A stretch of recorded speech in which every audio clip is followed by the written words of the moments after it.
Also, make sure you go ahead, check us out on YouTube, where you can go back and catch up on everything that this crew has missed or has done in the past, in case you've missed any of our previous episodes. Tonight is the big episode 42, the ultimate episode, as we like to call it.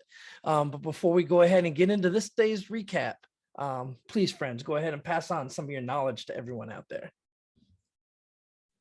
Well, first, if you have an Amazon Prime, remember you also get an Amazon Prime membership. So if you would like, and you've enjoyed the trauma train that is going on here, you can hit the subscribe button down below and get a free Amazon Prime sub.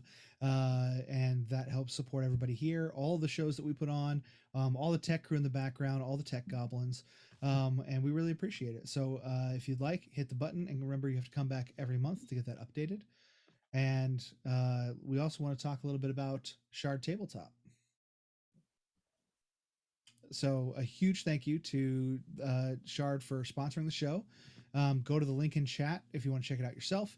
And Shard Tabletop is the place to play your 5th edition games. You can access rules and adventures and other supplements.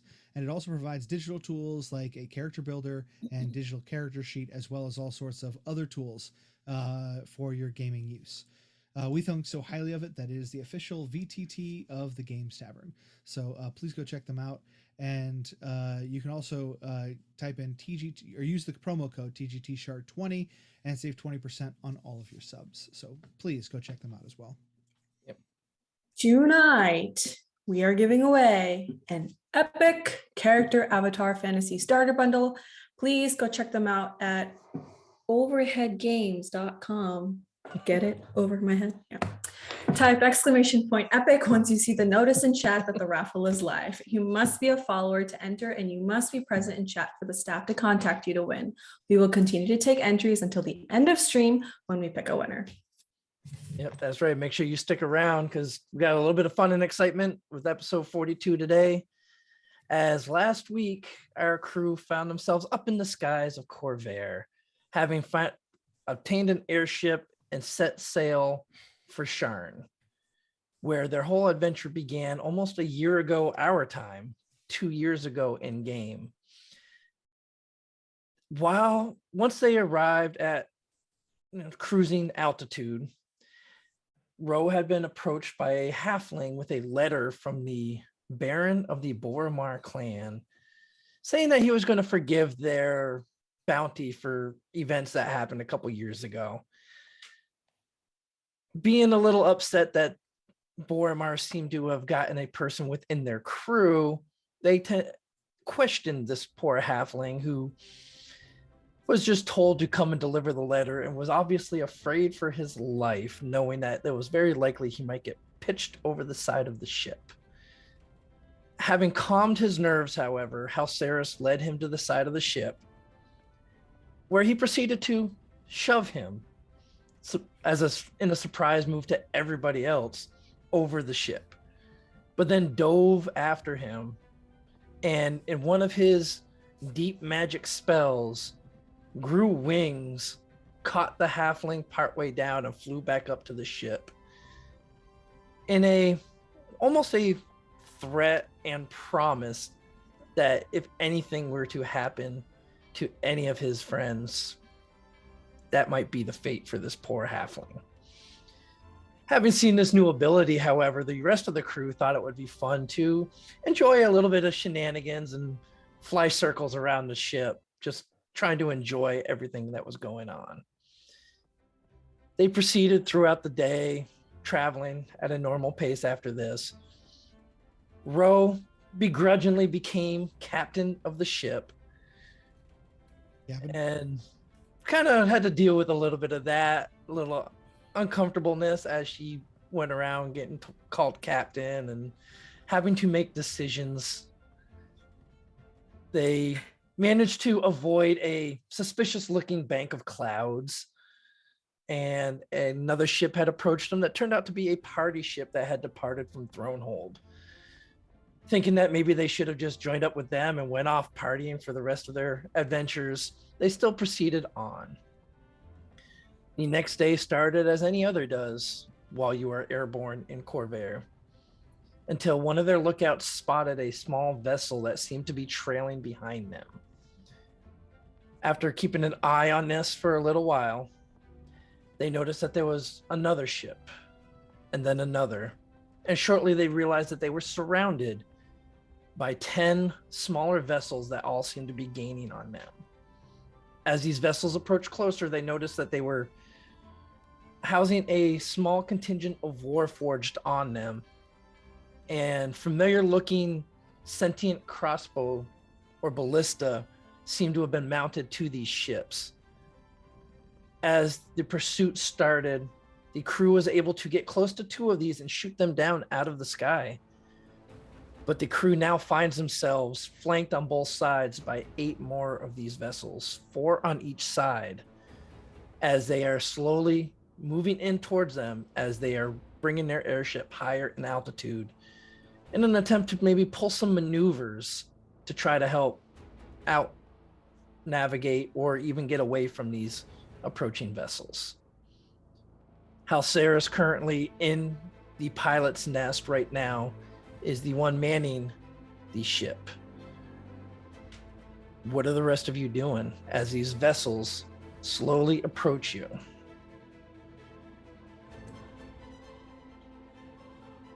Well, I think we're pulling another waiting maneuver. We're gonna wait until they get right into range so we can get one more hit off.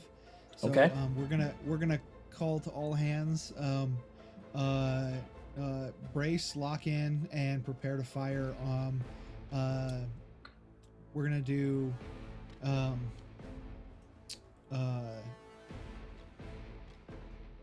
the fore and the starboard ballista together, and the aft and the Port. port. Yeah, port are together. My brain was like, it's there somewhere. Yep. And they're gonna fire together on the ships facing their respective directions. Okay. So we got 2 and 2, and then everybody else just take aim and pick somebody. Okay. Pew So- pew. So these ships are slowly moving in towards you. And when they get to about 200 feet out from you, well, that is not what I was trying to do. There we go. You see well, no, not 200 feet, but you all see each one of them seems to launch another harpoon looking projectile towards you. So all We're 4 of trying to them, board our ship. all 4 of them are firing harpoons in your direction. How do you all wish to react? I'm gonna try and Eldritch Blast 2 of them. Okay. They're coming. It's- They're so. Sorry, I wanted to clarify. So they're coming at us in a, like they're coming at us in like a full like wave. Yes. What's that? Okay. Yeah. not- So they're staying no- almost there's side no- by side. Yeah. There's no lead ship. Nope. Okay. Yeah, I'm gonna when they get in range, I'm gonna Eldritch Blast, Action Surge, Eldritch Blast. Okay. So you're gonna attempt to hit 2 of these harpoons that are coming in. Uh-huh. All right. And the ballistas be used against. I'm the gonna try and hit harpoons? 4 of them. The Okay, ballistas right. Wouldn't be able to aim that well. Yeah. No, the ballistas. Your ballistas would not be able to aim at this. This is more of a like row holding the Eldritch Blast and using it to try to hit as a harpoons approach. Taryn, I yell what do at- you plan? I was gonna say I just yell at Ro, release countermeasures. Pew, pew, pew, pew. This is the time to action surge. Get them all. I'm going. Okay. Taryn, are you trying to do anything? How far are they? So the ships are about 200 feet out from you. Mm-hmm. So they're attempting to try to harpoon you from that range. Mm-hmm. And the range on our ballistas are. So the range on your ballistas, you got normal range is 120, and long range is 480. So here's the question: are they slowing? No, they do not seem to be. Okay. They're coming in. They're just as soon as they're hitting range on their harpoons, they are firing at you. Okay, that's fine. All right. Okay, so this is what I want to do. I want to run below, actually to the ballista. Okay. Would I somehow be able to tie a rope to the bolt, the ballista bolt, and then attach it to the ship? Sure. Okay. Yeah. Absolutely. But do we have enough rope though? Like, do we have 200 feet of rope? So We don't. you don't. Okay. Your typical Damn. rope is only 50 feet long. I'm gonna turn. That's not a good idea. A, if it works, they're gonna pull us down because if we hit their ship hard enough, we're gonna sink it. And B, you only got about 50 feet of rope there, so it's just gonna have a pretty tail on it. Actually, I wasn't planning on sinking it, but good. Thanks for the advice. I know, but that's what a ballista's for. Okay. So anyway, quick I 6 know what I seconds. was doing. This is a Yeah, quick 6 seconds. I don't What are have you doing? anything. I don't have anything else to do. Okay. Yeah. Echo, are you doing anything? I'm useless in this situation right now. Okay. All right. So, Ro, go ahead and give me your 4 Eldritch Blast shots. 21, 25, nat 20, Okay. 24, nat 19, Okay. 13. Okay. So 3, you do hit 3 of the ballista. Go ahead, Yeah. give me damage Damn. on those. Okay. So that means sorry. Or 3 of the total- harpoons. But yeah. Yeah, and one of them's a crit. So Yep. first one, I'm gonna use that as a crit, I guess. Okay. That's a 5 damage for the first one. Okay. Second one is 5 damage. Third one is 4 damage. What? Okay. That's so it. you were doing good last week. This week, it not quite hitting them hard enough as all 8 harpoons still come swooping in. Would it be enough force to knock them off their aim? Yeah, that's what I'm just hoping to kind of like, Yep. like just So- Right. So it was not. However, they are all at disadvantage. And Thank this you. is not looking good right now. for you or me. Yes. Mm. One more. Oh, also sorry. For each of those, add 2 more damage Okay. because of agonizing blast. I always forget. Yep. 776. Okay. So as you shoot the 4 blasts out, you see the Eldritch Blast hit 4 of them. Doesn't really impact it very hard, but it's enough to kind of push it off to where they just kind of fall down below your ship. The other ones kind of soar through and they fall just short. However, one of them does manage to impact the side of your ship and dig in, and you guys almost feel a pull on the ship as one of them is now currently attached. And is it somewhere we could reach to cut, or would we have to like dangle off the side of the ship to do it? So the harpoon is currently sitting probably about 15 feet down the side of your ship. So Aaron, we got enough rope for that one. I've been kind of holding because I'm waiting to fire on as well. But we can also call out, hold, don't move, stay in positions. It's okay. Okay. Pew pew.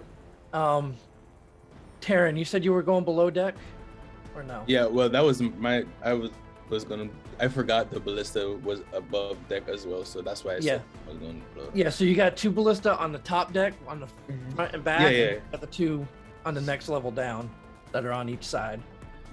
But no, Taryn, please, let's split the party. Come on. Yeah. Echo, where are you currently at on the ship right now? I'm at one of the ballistas, like waiting to fire. Okay. All right. So the ships move in a little closer. Let's see, where is your... Yep, so they will get within range of your ballista. Pew pew. Can I fire? Yep. So you have And- 2. Which ones are you aiming for? I was going to aim for the 2 on my right, on the right side of the map. Okay, so we'll just go with So the top. what's gonna happen is we'll have we want to focus on the one closest, just one ship, the one that's closest to us. On Okay. either Yeah, side. I meant to say like the two middle ones, but if we want to focus on only one of them, Well, Mhm. and you'll only get one shot with a ballista, so it's best. Yeah, it's best so for us right I'll now go just to for, focus like, fire. I'll just go for this third one on Okay. the right side. Okay, so Okay. that is a So we D20 got- plus 6. Or... Right. So we got 4 ballista shooting. So everybody's gonna go ahead and make a roll for the 4 ballista. So go ahead, roll your D20. It's a +6 to hit. Okay. Please, 15. please. 6 is a 23. Okay, so 23 hits. The 15, you see the ballista kind of just graze right across the bottom of the ship. I'm gonna use lucky. Okay. Why not? Right? And it's a 15. I hate myself. Why that's what not? happened. Because that. Yeah. Taryn, what did you get? 14, 15. Yep, that one misses as well. And Steel, I want to 23. use lucky. you don't. 2 15s and 2 23s. Yep. Oh, did So- you get 23? Okay, so we'll say that 1 on each side hits. Okay. So- I'm gonna do one on the left there. Okay, and then So Echo will be able to 1 on the right. Okay. What's damage roll again for So it? damage for your ballistas are 3d10. 3d10. Well, would have been nice. Oh, no. Ooh, Nice. ouch. 10. That's Okay. big. Angle. That's 1d10. So 10 on that one. Okay, And- and I'm gonna fire on the same one on the left hand side okay, with my crossbow. okay. So what did you do for what did the ballista do for damage on yours? Oh, 20 points. 20. Okay. And does a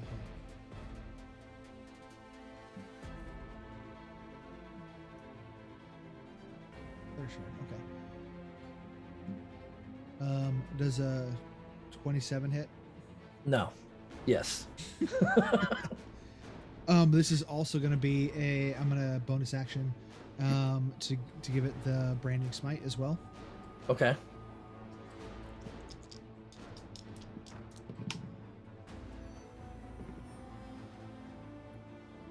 Okay.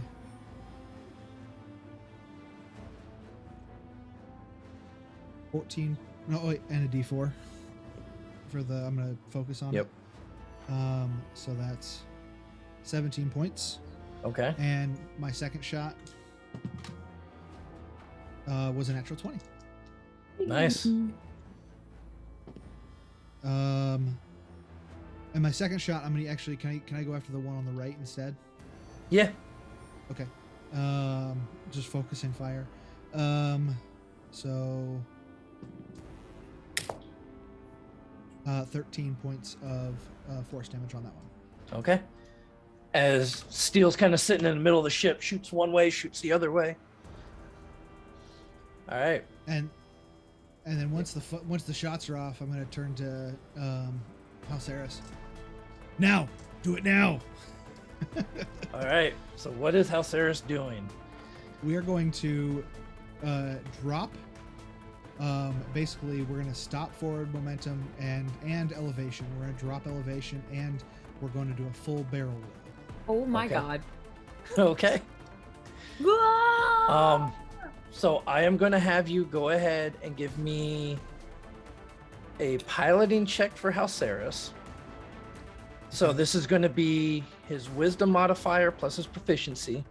So I it's don't going to know be what a those no. So it's going to I be know, a I know. plus 8. are. Nice. And 20. just so you know, he did right before the end of the show last week. He did bless cast Gift of Luck on himself. So you have there's 3 times that you can gain advantage before you roll. Okay. As Well, that's helpful. I will remember that for the next one. Yep. That was a 24 for his piloting check. Okay. Yeah. So as you also there, you were told to brace, and you braced, and all your crew braced, and the ship just all of a sudden flips upside down and goes almost into a corkscrew, heading straight down.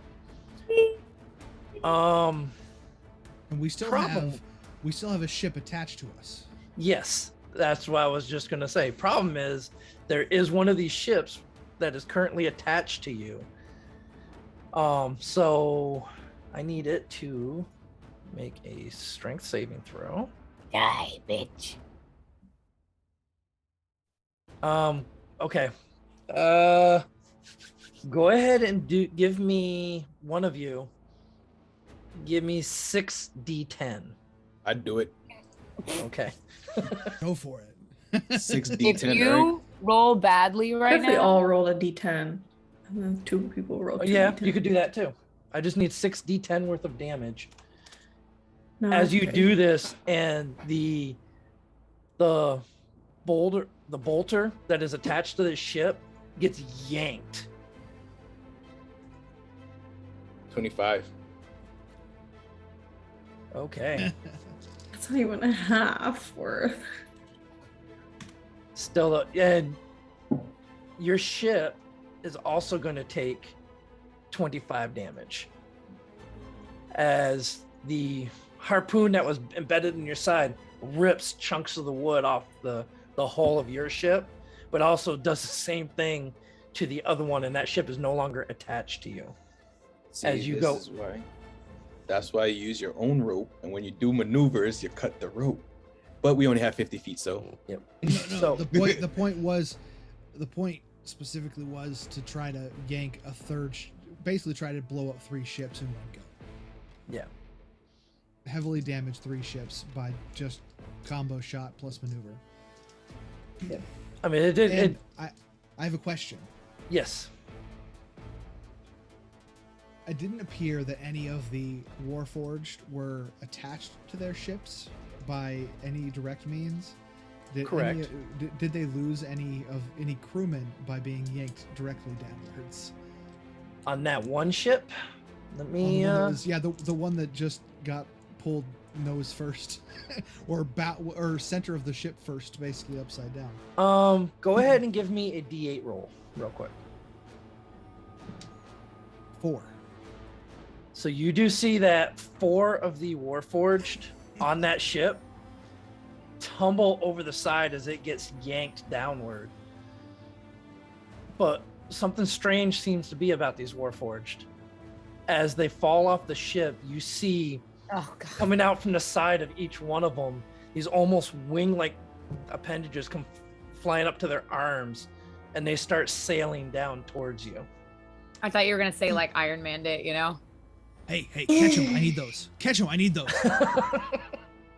So, what are you doing so that at the end of your maneuver, are you staying straight downward, or are you leveling out again?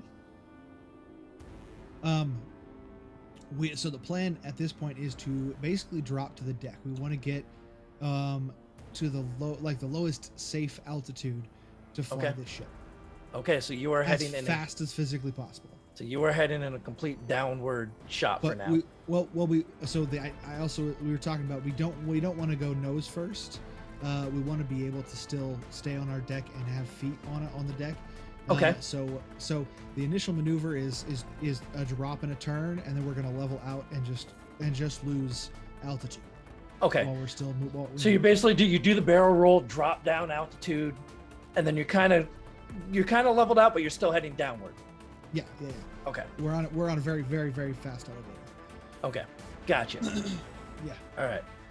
So these ships do pursue afterwards, and they are now right on your tail, as they do seem to be a bit faster than you and a little bit more agile.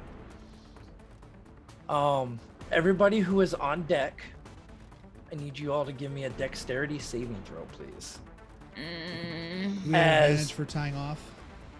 No. So this is, as they approach you, you all see 2 of them fire what looks like very familiar bolts that explode as soon as they reach the deck of your ship into fireballs. We didn't manage to destroy any of the ships that we shot. You did not. Okay. Oh, I Do- have do- advantage on dexterity saving throws now. Just to be sure, do these seem tougher than the ships we fought before, the two we destroyed before? No, they seem to be about the same. Okay. 17 for Ro.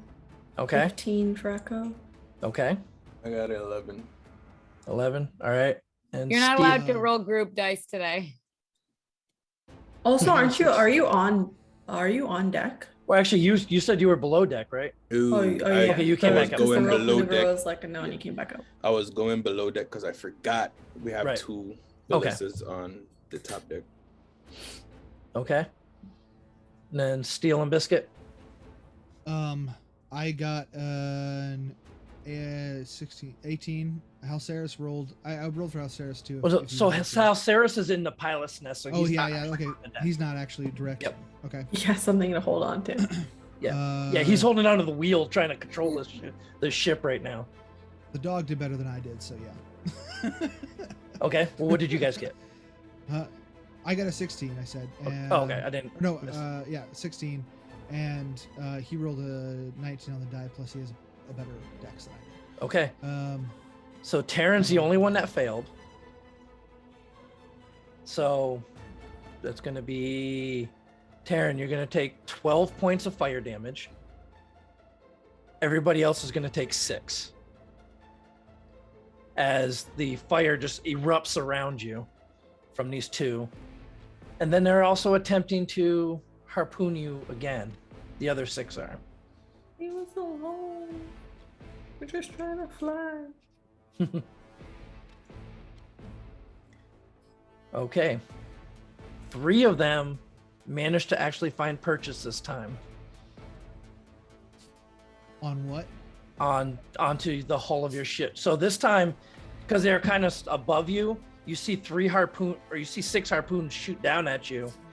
I thought 3 the of them harpoons missed, were, but like, the harpoons aren't like like they're like center mast, aren't they?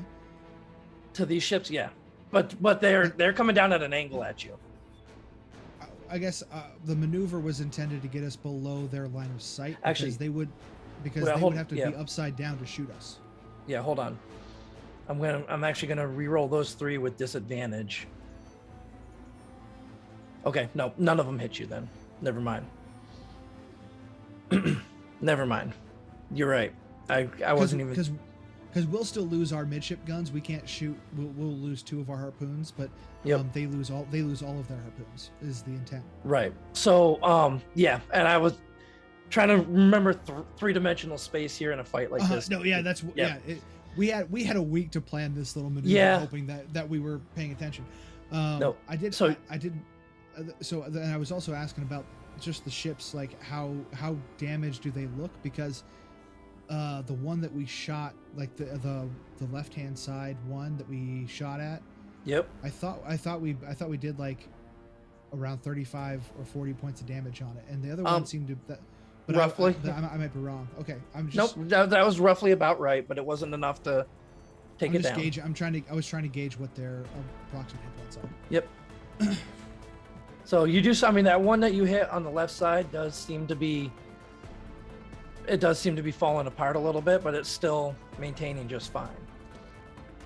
The other thing you do see, however, is the 4 Warforged that had fallen out are gliding towards you right now. At this point, they are about 80 feet away from you. Bro, you got this. Go on. Ah, All right, so now we're gonna go to your all's turn. So what is the maneuver that Halceris is gonna pull off? How far? How far can we fall? Because he would have kind of that information on him. Yep. So Um, your ship in a combat round, your ship can travel 100 feet. And how high were we? You were about 5,000 feet in the air. Okay, then we're just gonna keep on falling. Yep. We just want to stay below, but like legitimately, it's not even a question of maneuver. We're using our exceptional gravity at this point. Yep. Yeah, so and you're just and some attempting to forward keep going momentum. down to keep them above you. Correct. Yep. Until we can't anymore. Right. And then, maintain your targets. Focus fire. Try to take down some ships. Okay. And All right, so that's what Halceris is doing. He's keeping that going. What are you doing, Steel? I'm barking orders at people, and I'm getting ready to shoot a ship out of the sky if I can. Okay, well, no. So this is your turn. So right now, all the ballistas are being reloaded this round. No, last round they were reloaded. This round they're aiming. Okay. Next round they will fire. Okay, and then So we can't do anything with them when they're being reloaded. Correct. how far away are those ships from us now? Because So these ships are about 80 feet away from you. I look at Echo and I go, hey, remember that idea we had about throwing things? What's there? What's around us? Look, can you possibly be a ballista for a second?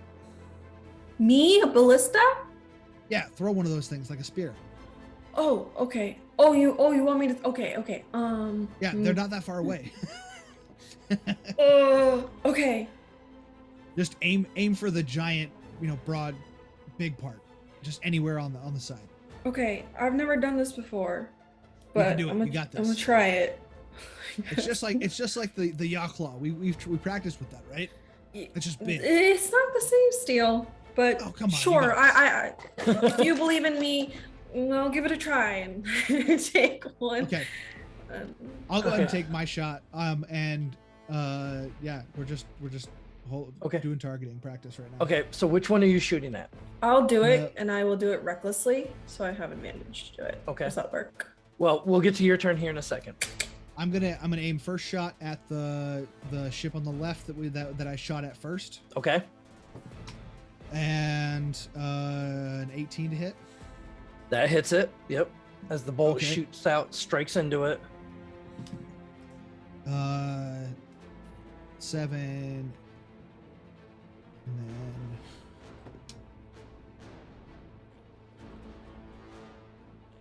then 14 points of force damage.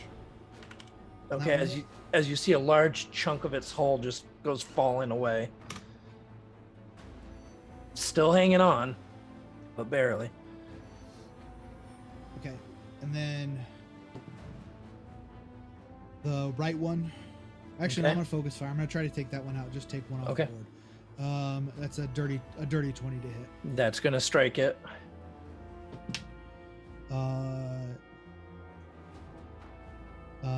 13 points of force damage. Okay. And with that strike, you see that one just kind of, it lists over opposite, and you see the Warforged start to fall off, and it just starts to just nosedive to the ground. All right, That's me. That's it for me. Echo. Okay, so while Steele and I were talking, like I walk on over to whoever's reloading the ballistas, and I'll be like, "Can I borrow one of like the spare ones on the ground?" Yeah, so you see there was a thing of 10 of them sitting next to the side there. Okay, I'm just gonna, I'm gonna take it, and I guess I'm like shot putting or like javeling in it. So Okay. I'm like stumbling my way back and then like recklessly just throw it at. Okay. I'm gonna throw it in the opposite direction of what Steele went, so the right side, third one again.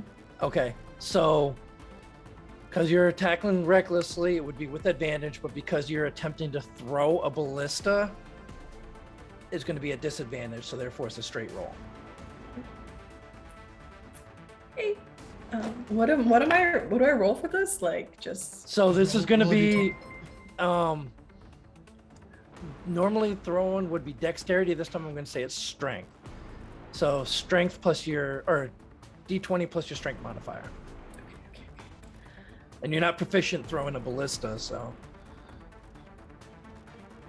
Here we go. It's a 6. Okay, so with a 6, you got it, and it's just it's a lot heavier than you expected. Yeah. Can You I go to- please expend? Can I please expend my point of inspiration for Echo? You know, I will let you use your point of inspiration for Echo. So go ahead, give me another roll on that one, Echo. Advantage. I don't have advantage. Or I guess I do technically. Well, yeah, you're just you're Yeah, re-rolling. yeah. Okay. No, that's a 10. So Oh, well, Is that it with was worth a advantage? shot. Oh, because of the straight shot. Never mind. Right. Yeah. yep. So you go to throw it, and it's a lot heavier than you expected, and it just kind of pitches over the side of the ship. I'm sorry. Not used to this. Maybe next time. No. It's fine. It takes some practice. You got this. Hey. Is there anything like in the meantime while everyone else is doing their thing? Like, is there anything that kind of resembles a ballista? I'm just gonna like practice like aiming. There's Um, there should be spears on the ship. I mean, like You can also just aim the ballista some more. well, like so is what I'm actually gonna have you do, Echo, is give me Start curling Here, give me the missiles. Be like, No. no, get used to the weight. an insight check real quick. An insight check. We know I'm not wise. That's a natural one. Why are you asking this of me? Okay, now I'm trying to help you with something, but LOL. yeah. Okay. Taryn, what are you doing? Which one's damaged again? Which one's damaged? So you've got the third one down on the right, and then the very top one on the right's the one that had been chained up to you guys before. And there's also 4 Warforged falling. And there are 4 beams us. Warforged in the middle of basically nose diving towards you. You see like these little wing-like glider things under their arms. It's all right. They'll be dealt with later. You said the one bottom right? Third down. Third down. Yeah, I'll like to attack the ship itself with Okay. one of my explosive arrows, please. Okay. Yes. Burn it Yep. down. Go ahead, give me the attack roll. V3. Let's place that. That's a 25. Does that It- hit? 25 is gonna strike it right just underneath the center part of the ship. Go ahead, give me Ooh. damage. 3d6 and 3d6 boom damage. Boom, boom. Roll. Fuck. 8. Okay. As the arrow strikes it, you see the ball of flame just erupt from it. And you see like a little some of the charred paneling on the ship. It's still up. Yep, it's still up. Let's go ahead and hit it one more time. You using another explosive arrow? Yeah. Okay. Go ahead, give me another shot. I'm liking these arrows more. That's a dirty 20. Dirty 20 is gonna strike into it. Go ahead, give me damage on this. Hopefully you Give me roll a some. little better this time. Right? Give me something good. Give me something good. 9. Alright. All right, you strike right into the same spot. Another burst of flame coming Better out, than an 8. charring the bottom of it. All right, you got anything else? Those are 2 arrows. So nah, I don't have anything else. Okay, row. All right. So I guess we're all aiming at right side, third down. So Yep. I'll run over to that side of the deck, and I'm like, okay. And then I'm a pew pew. Oh, Okay. first, actually, I'm gonna cast Anticipate Weakness. It's a bonus action, Okay. and it gives me advantage on attack rolls until the end of my turn. There you go. Okay. And I'm going to Eldritch Blast the shit out of them. That you can So- absolutely do. That's Eldritch 24 to hit, Blast. 24 is gonna hit it. and double 23 to hit. They both your Eldritch Blast strike into this thing. Go ahead and give me damage. So the first one is 5 damage, and the second one is 10 damage. Don't forget So- to add your. I did. That's with it. Okay, cool. That's Good. Working All on right. it. though. As you see your 2 green bolts of energy shoot out at this thing, you just see a whole panel on the side of the ship just rip off, and 3 of the Warforged that were on it fall off the side and start plummeting to the ground. Yeah, that's what I thought. As this ship, it almost seems to be slowing down now because you rip something out of its innards. All right, that Quick was question. yes. So my explosive arrows, they have a 10-foot radius. Were any of the other ships within 10 feet of it, of that one No. that I attacked? All right. No. All right. Just making sure. Yep. Just making sure. All right, it is now the ship's turn. As they are following in pursuit, you see 2 more Warforged from one of the ships jump off the side and start similar gliding wings start moving down towards you. All right, it is now back to you all, as right now they don't seem to be able to fire upon you. We're gonna pick up forward speed. Okay, so now you're going to start leveling out. Not leveling out. We're still falling, but we're also Okay. gonna begin. So, basically, we're gonna start going that, like, again. It's gonna be Yep. at an angle, but without dropping the Right. the front. You're just moving a little bit more forward. Gotcha. Correct, but much faster, as Yep. fast as we can put on. The So, yeah, so intent you're- So you're not going to drop as far, but you're going to go forward more. sure. Yep. At this point, we don't have any lift. We're just letting gravity do that part, and we're just putting all of our energy into forward momentum and letting gravity Right. do the rest. Yep. Pull us down. Gotcha. But the intent there being that those guys don't have propulsion, so they can't. We'll see how well they can keep up. Correct. Okay. All right. Same So- thing. Yep. Focus Steel. fire. So you're up. Ballista can fire this time, right? Yes. Ballista can't. So only your 2 top deck ballista can fire. Right. The Exactly. 2 that you So- have below deck can't angle up enough to get to these guys. Yep. Nope. That's fine. That's exactly what we want for now. Yep. And so yeah, ballista fire first, please. Okay. So the 2 ballista, who are they firing at? Left, right. So we'll just go with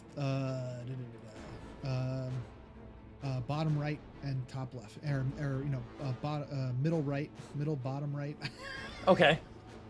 and middle top left. Okay.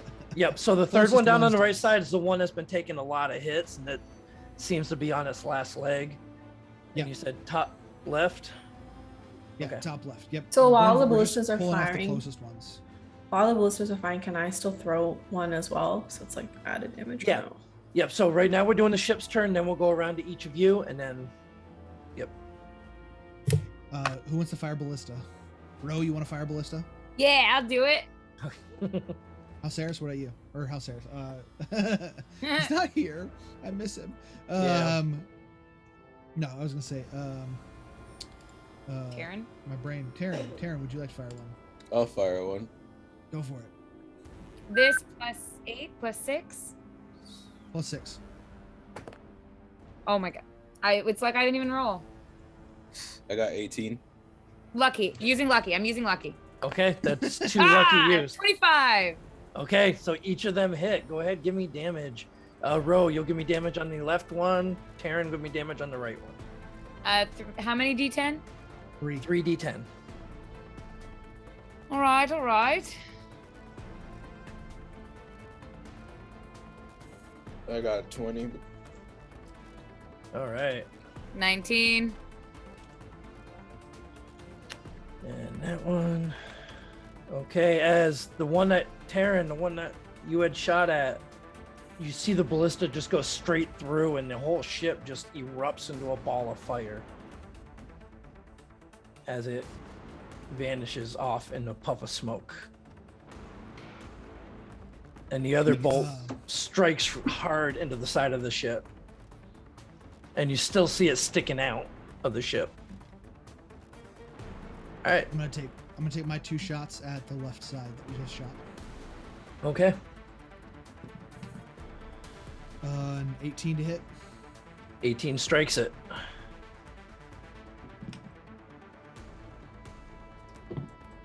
11 points of force damage. Okay. Ooh. And second shot is 28. Yep, that's gonna hit it as well. 10 points of force damage. Okay. All right, so your 2 shots strike into that one. You see bits and pieces starting to fall off of that one, as well as these ships are still in hot pursuit of you. Echo, what are you doing? I would like to throw another ballista. Okay, so you grab another ballista bolt and you lean back to go throw it. Go ahead. It's going to be a straight roll still. Yeah. Are you throwing it recklessly? But I mean, the yeah. straight roll. So yeah. Am I throwing what? Which so one am I throwing? You're throwing recklessly. You said, right? Yeah. Yeah. So straight roll. Which one are you throwing at? I will be throwing at the second one on the right side. Second one on the right. Okay. Come on. 16. So 16. This time you try to focus, you concentrate, and you just hurl it. It flies out and it strikes the side of the ship. Did you see that? Did you see that? So go ahead, give I me told you. 1d10 and then add your strength modifier. 9 damage. Okay. I didn't know I could throw things that far. Oh. Do I only get 1 attack or do I get 2? I was gonna say, You only don't get have 2 one. With attacks? this, you only get 1. I'm gonna say because of this, just the size of these ballista, you're not like Okay. throwing a regular spear. You are throwing something that's Yeah, 3 but times like large. my strength. However, give me another insight real quick. I'm not wise, and Halcerius is not here. That's a 4. Like you can't. You're asking me to roll for humiliation because that's what I'm getting. No. There is a particular thing I'm thinking of that will help you in this situation. I'm just waiting to see if you can figure it out. All right. Taryn, what you got? All right, I got an acid arrow. That's what I got. An acid splash arrow. Yes. Yep. The top left one is still up, right? Yes. Yeah, let's just hit that. Okay. Let's burn a hole in that bad boy. 18. Could you? That hits it. Yep. We don't think we did damage for the acid splash. What is the damage on your fire arrows? 3d6 and a 10-foot in a 10-foot radius. Okay, so this is going to be 3d6 acid in the same thing. Ooh, yeah, we splashing them. Yep. Sploosh. 3d6. 12 damage. Not bad. Okay. As you see it, the arrow strikes into it and just starts eroding the stuff, and you see now exposed within the inside, you see a almost like a glowing, sparking core in the middle of the ship. I aim directly for that with a regular arrow. Okay. Let's see. 19. Go ahead, give me damage. 7. All right. As that arrow, you see it sail through and it strikes right into that core, and the ship just explodes. As that ship is now down as well. Still 5 more ships in pursuit of you. All right, Ro, what you got? Shooty shoot. Shooty shoot. So Okay. again, I'm going to cast Anticipate Weakness. Okay. What level is that? First level. Okay. So this is my last first level that I have. Okay. Yep. So casting Anticipate Weakness, and now I'm gonna cast Eldritch Blast at advantage. Net fucking 20. So Sorry. which one are you going at? Sorry, I didn't even tell you. I'm going to hit which one? You know what? Whatever. I'm pick a random one. I'm gonna do all the way in the top right. Top right. Okay. Yeah. So nat 20 to hit. First one's a nat 20. Okay, that definitely strikes it. And then sorry, my thing just jumps around. Second one's a 15. So Lucky. Okay, you're using your last lucky point. Why not? They're there Okay. to use. Do I still have advantage? I do have advantage because it's the whole turn, right? So you get lucky allows you to re-roll One one roll. die. Yep. Fine. 16. Does that hit? Both of them strike. Okay. Okay, give me damage for the crit. Okay. 17 and 19 damage for the crit. Okay. And three damage for the not crit. Okay. As you seem to, on this one, you have exposed that internal power source that seems to be powering these things. All right. I'm getting like, it's like, like I get the like buzz going. I'm a little Eldritch Blast happy right now. Yep. So these things move in on you, and they actually do seem to be getting a little closer to you, as they're still not able to fire upon you. These ships are about 40 feet behind, kind of above and behind you right now. All right. On this turn, the ballistas are being reloaded. What is the maneuver for this turn? Keeping with the maneuver for dropping and moving forward. Okay. You do also notice that those 4 Warforged that were kind of or the 6 Warforged that were gliding down are so far behind your ship right now that there is no way that they are catching you. Gotcha. All right. Appreciate that. Yep. And two of them jumped. Just Yeah, so that's the 6. So the 4 that fell over first, and then the Okay, 2 that okay. jumped. Right, Yep. right. Gotcha. You're changing direction. They're not able to keep up. All right. Okay. So next are Steel. So what do you have? Hold on. I just knowing that information now that there's a change in plan.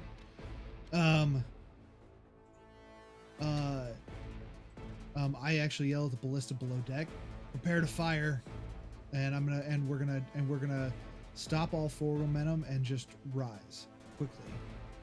Okay. And we're gonna get those ballista within range to fire. Okay. So yeah, I'm gonna say in the same turn you can do that.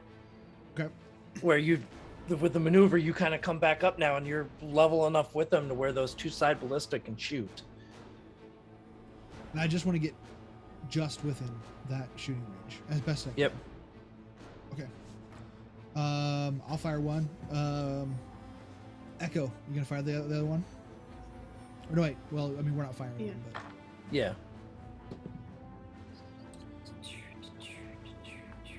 18. Okay, that one strikes it. Natural 1 plus 4 is a 5. No, so it's a Plus plus. No, it's a plus is a 6. 7. I am actually gonna say I'm gonna let you each roll that with advantage because they were not expecting that change in maneuvers. Okay. That makes it the same.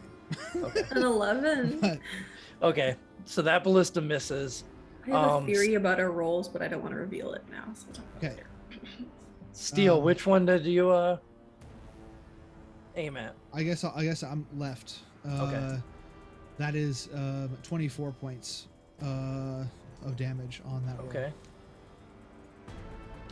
As that ballista strikes hard into its side. All right, that maneuver definitely caught them off guard, and the other ballista was kind of caught off guard too. That's why their stuff went wide. Steel, your turn. Do any of them that are damaged look like I can see the exposed core? There is the one on the top right that you can see right now. You can see the core. I'm gonna hit that one first. Okay. That was a natural 1. Okay. Second shot. That is better. Okay. 25. Okay. So the first one, the sudden change in altitude kind of did throw you off a little bit. So that first one went wide, but And that is 10 points of force damage. okay. You go in and you see it strike the core, and you see sparks now just shooting out of the ship. but it's still there. Okay. All right, Echo. You are muted. I am muted. Wow, I pulled a steal there. Hey. It's your own maneuver. Yes. So okay, I will. I guess how close are they at this point? So they're about 40. They are about 40 feet away from you. You could reach out and touch them almost. Yeah. Show me. All right, I'm gonna lay off the big missiles, and I'll just take a javelin and just. Okay, which one are you chucking it at? Let's even the odds and go for the middle one on the right side. Okay. Okay, recklessly. Recklessly, so you're gonna have advantage. Finally. That is a 25. That feels strikes right. it. That feels good. Yep. And damage. Damage is a 7. Okay. So it strikes hard into the side of the ship. Second attack. Yeah, I'll throw another one. Okay. Whatever. I need to get more, but that's okay. It's a 17. That hits it as well. Yep. Cool, and that is also a 5 damage. Okay. As you see your 2 javelins now sticking out the hull of this ship. Yeah, that's my turn. Okay, Taryn. The one that still was attacking is still up, right? Yeah, so you look at that one ship and you see the core still exposed, but it's sparking everywhere. You see sparks and fire kind of pouring out the sides of the ship. Let's go ahead and just put it out of its misery. A whole ship out of its misery.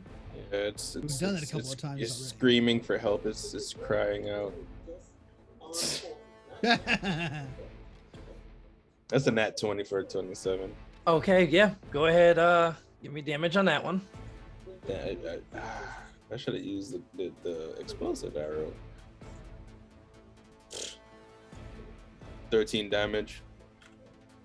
With that, you see the arrow just strike right into the core and it just bursts into a ball of fire and electricity.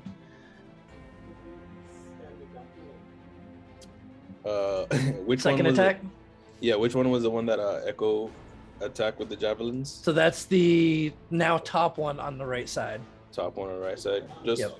Explosive arrow to the top deck. Okay.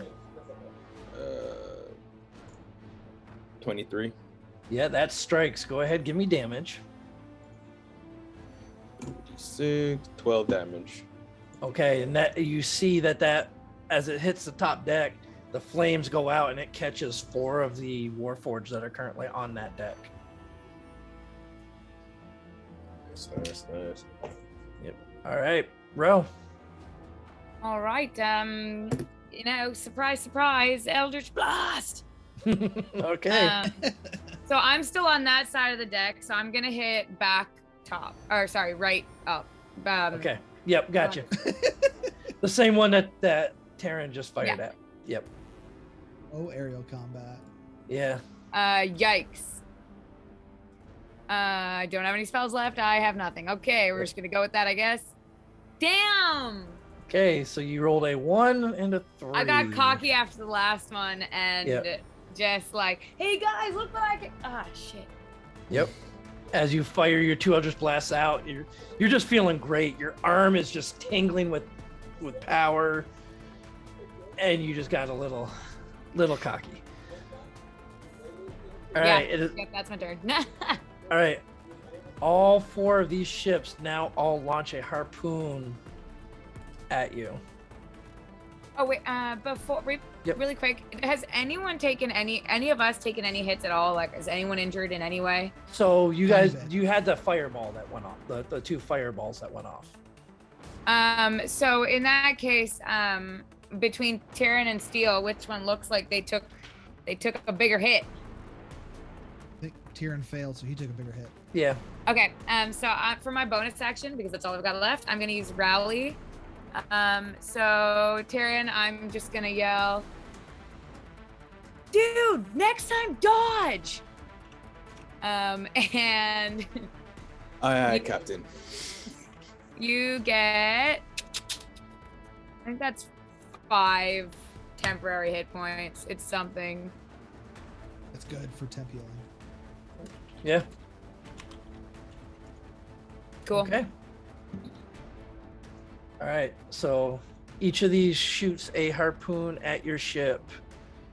First one flies in and completely sails wide. Second one strikes into the side of your ship. Third one does as well, and so does the fourth one. So you now have 3 of these ships are harpooned into yours, and they draw themselves within 20 feet of your ship. All right. Ship's maneuver time. What are you doing? At this point, nothing. We're not gonna tempt fate and pull all those harpoons out of our hull. So Okay. we're at this time going to prepare for boarding. However, we still have our 2 ballista that can fire this round. So you fired the 2 top below decks. decks last Yep, last round. Yep. Yeah, they would be available this round. So that's the ship's plan, is to fire 2 more. So Tyrion and Ro, want to give me rolls? Sure. For D20? D20 plus 6, yeah. 17. Okay, 21. Okay, 21 hits. 17 for me. And that one strikes as well. So which one are these 2 going at? We should be concentrating fire, so the same ones that got hit last time, if they're still Okay. there. Yep. So it's the 2 top ones. Well, no, the top one is now the one that's smoking. So right, or did that one get blown up? No, so that one had gotten blown up. Okay, cool. So the 2 Yep, top the ones 2 right top now ones. have actually taken hits. The 2 bottom ones have not. Gotcha.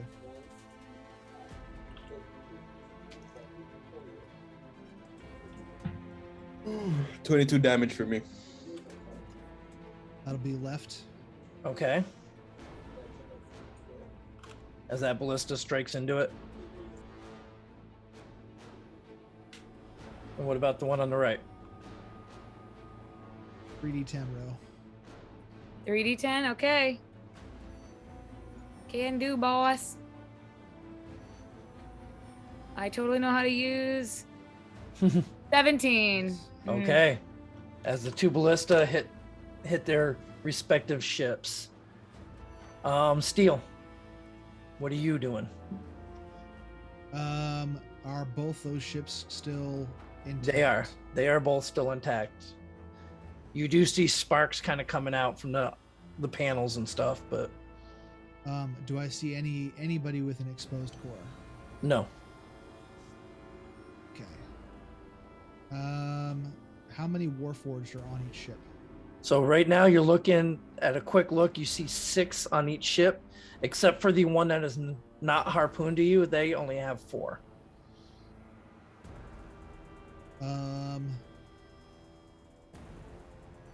Well, I guess no need to tempt fate too much. I'm going to shoot the one that's not attached first. Okay. 27 to hit, or not 17 to hit. Sorry. Yeah, 17 hits it. And that is 9 points of force damage. Okay. That strikes into it, and you see a crack form in the side of the ship, and you can actually see the core of this one now. Which one did he go for? The one on the The one left? that's not attached, the top left. Top left. Okay. Yep. Might as well take it out this round. Second shot on that core. Okay. 28. Go ahead, give me damage. 12 points of force damage. And you see that one just erupt in a flurry of sparks and flame. And they're close enough now, right? So here's what's going to happen. The other one, Biscuit's going to run up to the side The let's see, So the ships are still Bottom. about 20 feet away from you. they're 20 feet away. Yeah. Then fine, it won't be Biscuit. Cafe is gonna shoot a shot of blazing coffee grounds at the bottom at the other ship we've been firing at. Just like making its way around, Okay. just trying to shoot the middle of the ship. Yep. So yeah, the only one that's taking damage is the top right at the moment. He got a natural 20. Okay. Cafe with his magical coffee bean shoots I one of know. these ships.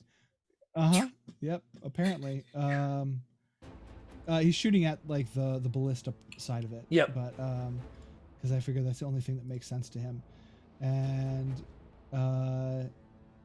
it is 2 and 4, 8 points of force damage. Okay. All right. Just peppering them with shot at this point. All Okay, right. That's it. Yep. That's my bonus action. Okay. Echo, you're up. Okay. I'm low on javelins, so I'll just go for the ballista again Okay. to So- throw. All right. So as you grab the ballista, you just something happens inside you that you weren't quite expecting. As you grab the ballista, you feel almost a surge of energy come from within you. And the rest of you all see Echo just grow, Guys. double in size, as Echo is now a large creature. How tall am I? Like 12 feet? Oh, So, no. yeah, you are now roughly My 12 head's in the feet tall. clouds. And Mega Raptor. And holding this ballista in your hand, it feels like you're just holding a regular spear What? right now. Can I take two? You can grab a second one, absolutely. All right, I'll just like lean over. Like, I'll take that one. So you reach down. You now have 2 ballista you're holding in your hands. I'm What are you like- doing with them? I will chuck it at the top right corner Okay, you throw it at the one that everybody's been beating on. Go ahead, give me. recklessly. Recklessly, you now have advantage with this attack. Yes. Here we go. Let's roll. Okay. A 15 plus 4 is a 19. Okay, so you're not used to being this big, and you throw it, and you just overthrow the ballista this time. What? 19 to hit. A 19 to hit. Oh, you said 19. Yeah, not 9. I'm sorry. 19. No, I I'm was sorry. like- I looked and saw the die roll and it said 15. No. No, Plus sorry. 4. Plus 4 is Yeah, 19. no, you bury it deep into this ship. So I am gonna say this time you're gonna be doing 3d10 damage plus your strength modifier. That's a 12. Plus your strength modifier. Oh, plus my strength modifier is a 16. As you all see Giant Echo just reach back with this ballista, throw it, and it just rips right through the ship, striking the core, and it just explodes. Steel, is this what you predicted would happen? I'm so thrown off. Yeah. So do you it all- again. Do it again. you have a second attack, Yeah, I will be taking it at the bottom right corner. okay? One.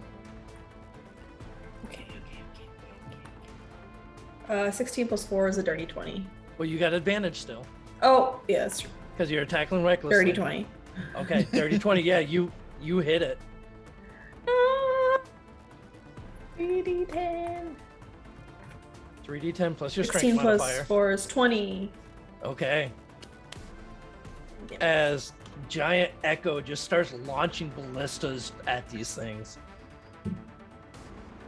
Yeah. All right, I'm just Taryn. like, ha ha ha ha. Taryn, you are up. Do I see any exposed cores? No. So these 2 ships that are remaining haven't been touched except for the ballista that Giant Echo just pushed through into it.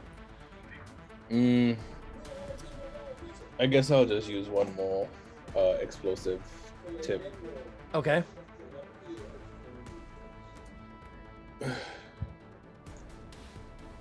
Chicken wing, applesauce, tomatoes. 24 to hit. That hits it. Go ahead, give me damage on that explosive arrow. How many more you got left, by the way? I have one more explosive arrow, Okay. one more acid splash. Okay. 13 damage. Okay. Are you shooting at the hull of the ship? Yeah, I'm all Yep. all hull. Is all. So- would it, is all would like it splash? Would it splash the rope? It does splash the chain, but the chain Okay. still, yep, this chain still remains intact. I didn't know if it was a rope or a chain. Yep. No, it's a chain. All right, second attack. let's just acid splash. This last acid splash arrow to the that was the one on the right I just attacked. Let's attack the one on the left. Okay. Yes. Nat 20. Okay. Go ahead, give me damage. So that's 66, right? 6. Yes. 6d6. All right. Low number 17. That's fine. Okay. As you fire out this acid arrow, and it strikes the side of the ship, and it just explodes in a ball of acid all over the side of the ship. You see it actually goes all over the chain that's got you that's connected, and the chain snaps. So that ship is no longer attached to your ship. Just floating. Well, no, it's still there. It's just the chain is no Drifting. longer, the harpoon is no longer attached to you Mhm. from that ship. All right. Bonus action, anything? No, I don't have Okay. anything. All right, Ro. It's so funny. No one knows what I'm gonna do. It's unpredictable. So I'm going for the one on the right. Okay. And truly, I wonder. Eldritch Blast. So that's a 14 to hit. That don't work. Nope. That's 7 to hit. That don't work. Dang! So I used you- up all my good rolls. So you're sitting there, you're looking at it's like, okay, I got the, and then you're just kind of looking at Echo because you just see Echo looming, like even taller over you than you're used to. Yeah. Well, it's There's the just- same 6 seconds, so she just saying, huh? Yeah. Yeah, basically. Yeah, exactly. Huh? With the Tim Allen, huh? Yep. With Yeah, my exactly. bonus action, I'm gonna use Rally again and Okay. throw Steel some temp hit points. Okay. And I'm just gonna do that. Yeah, that's 9 temp hit points for you, Whew. Yeah. Okay. and that's that. All right, and with that, these two ships actually converge on you, and you see the Warforged start to board your ship. So they think. And well, so they are actually coming on board because they are How now. tall are they? Just curious. So they're medium-sized creatures. You are definitely much, much taller than they are. And we are going to come back to this boarding right after we take a short break. As this aerial combat is now become boarding parties coming across. Before we go ahead, take a break though, we just got a couple quick reminders for everyone. Or one quick reminder about our giveaway this evening. And that reminder is that today we are giving away an epic character avatar fantasy starter pack. Check them out at overheadgames.com. Type !epic once you see the notice in chat that the raffle is live. You must be a follower to enter, and you have to be present in chat for staff to contact you to win. We'll take entries until the end of the stream when we pick a winner. Yep. All right, and we'll be right back with this boarding action in just a few short minutes.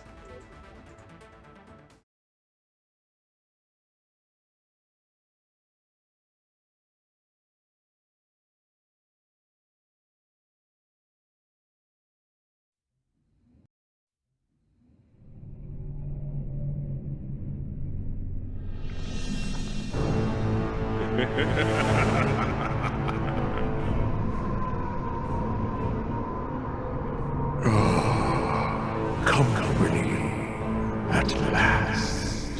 Come, show your face. When I was born, They said that I would have the rage of 1,000 storms within me. It's all right.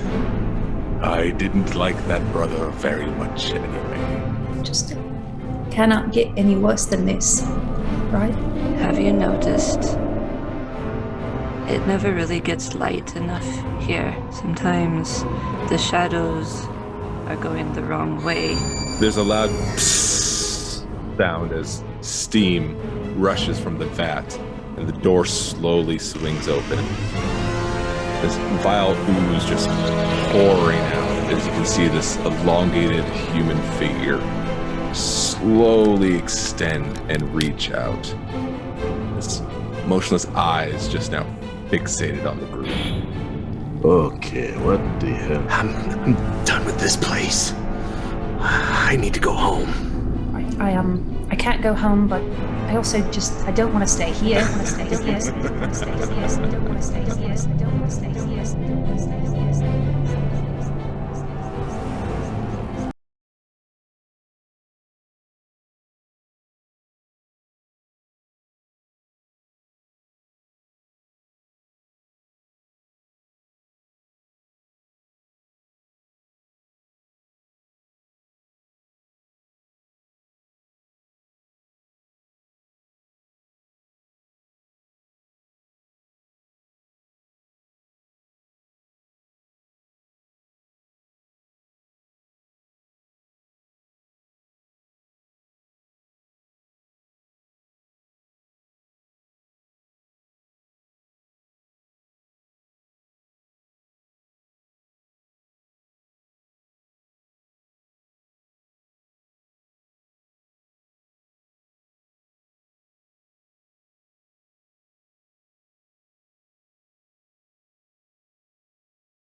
All right, and we are now back as in the middle of airborne combat, these ships finally got close enough to our party members for the Warforged on them to start boarding the ship. One of these ships is still tethered to our adventurer's ship via a harpoon, while the other one just managed to pull up to the side.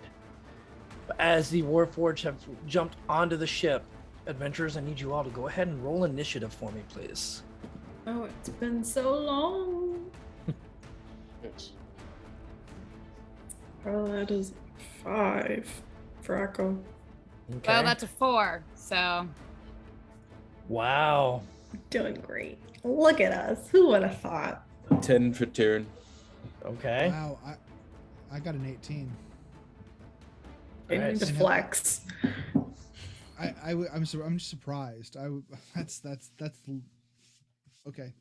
And Halceris, because he is still piloting the ship, will go on the airship's initiative of 20. So as these Warforged all jump, you see 8 Warforged total jump on board. We start off at the top of the round with the airship's maneuver. What maneuver are we doing? We're gonna call one more time, all hands brace, and we're going to drop and barrel roll. Okay, so you're pulling another drop and barrel roll as the ship just dives down. Let's see what happens with this guy right here. Yeah. No, so as your ship does its roll and starts to dive down, you see the one airship that was no longer attached just kind of stays where it was. However, the one that is attached to you gets yanked down with you. It fails its strength saving throw. Therefore, go ahead and give me, what was it I said for damage earlier with this? 60-10. Yeah, 60, yep. Okay.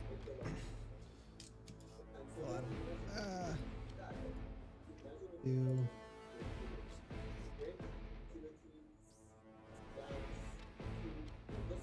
There you go. 30 points of damage. Okay, so as that happens, whoops, there we go. You see so you all have seen these sentient ballista before when you were fighting at the 12. And very similarly, you've got one of those ballista that seems to be attached to these ships. And that's where the harpoon chain was coming from. Well, as you do your barrel roll, you see that ballista just get yanked off of this ship. And as you start to dive, that ship just erupts into flame and lightning as that ship is no more. The second one doesn't really get affected by that, but it gets moved off where you can no longer, it is now far up above you. And then I need to make dexterity saving throws for every single one of these Warforged.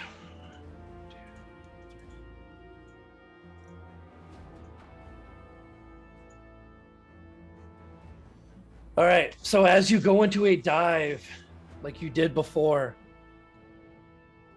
5 of these Warforged get pitched over the side. And very similarly to what you saw before, they all kind of sprout their little glider wings and start to float down towards you. But 3 of the Warforged manage to grab hold of the side of the ship and hold themselves there as you dive. And then we're gonna gun it. Yep. Okay. So next up in the initiative order is Steel.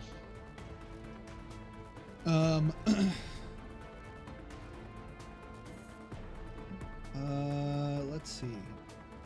Just as a note, so the little, I don't know, like the little pipe thing that's at the top, Yep. that would be right on top of the helms area. That's the Okay. where Okay. the wheel is. Okay, gotcha. So Halceres would technically be back there then. Yeah, kind of right. Yep. Right there. But Okay. yeah, that's fine. That's fine where he's at. Yeah.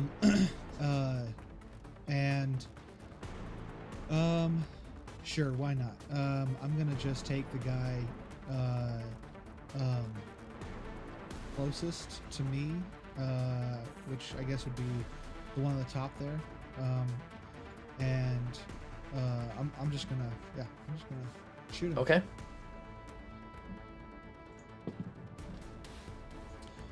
28 to hit. Yeah, that's gonna hit him. Yeah. 10 points of force damage. Okay. Second shot. 29 to hit. Yeah, that's gonna hit him as well. Nice. 15 points of force damage. And biscuit, oh boy, you get to get in the fight now. And he's gonna take a bite at him. Okay. For a 25 to hit. 24 Yep, to that's good. Yep, that hits him as well. And that is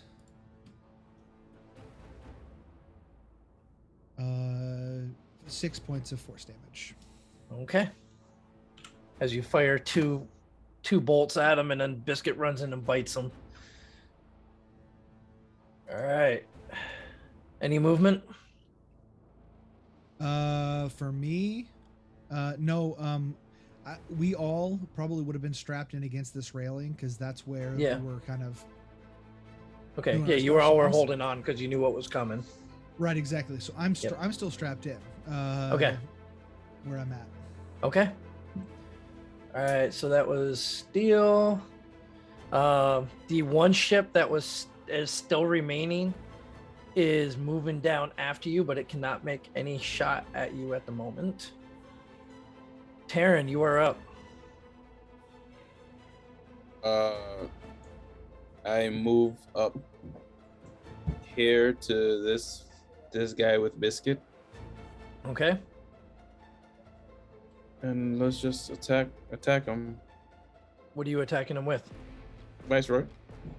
Okay. Get it. It's a matter of fact what you said. It's like, what else? I mean, Viceroy. 10 to hit. So that misses. You swing out and it just kind of steps back and looks at you. Second attack, 9 to hit. This time you go to swing at it and it just kind of bats your arm away. All right, with the back spin, switch hands, and let's see if we can get an offhand attack. Okay. 25 to hit. This time you hit him. 7 damage. Okay. Plus 2d6. I think it's 2d6 now. So verify that. Oh, Nope, sneak still attack, yes. Yeah, it's still 1d6. Okay. And 6 damage. Okay. As he shrugs off your first 2 attacks and you spin around with your just kind of the double-bladed scimitar aspect of the Viceroy and dig into him. All right. Anything else? Bonus action, disengage. So that would have been your bonus action, I think. That would have been my, but you're right. Yep. You're right. Yeah. Never mind. I'm here for the Okay. ride. All right. It is now the Warforged turn. As these two, seeing you strapped in right now, Steel, these two move in on you. And then the one, seeing how you just attacked him, he's going to come in. He's swinging at you, Tavern. A disadvantage. Yes. Is it just one attack or is it? It is. It's the first attack Okay. he makes. Yeah. Okay. So the first swing on you, Tavern, is going to be an 8. Misses. Thanks to Biscuit. As he swings at you, and Biscuit just kind of grabs his arm and pulls it wide. Second one is also going to be an 8, as he kind of got caught off guard by Biscuit. All right, Steel, you got 4 attacks coming your way. All right. First one is a natural 20. Second one is a 9. Doesn't hit. Third one is a 25. And the fourth one is a 7. Okay. So, the first one that hits you is going to be 20 points of slashing damage as it comes across you with this long sword and just digs really deep into you. I seem to be bolstered though by Rose's very confident words. So thanks. Yep. And then the second swing that he comes in at you is 11 points of slashing damage. Okay. All right. That is their turn. Next up is the very large Echo. Wait, they're not gonna make any movement? Like, feel free to come my way. No, they did. So the one, Terran's right there, so he just attacked him.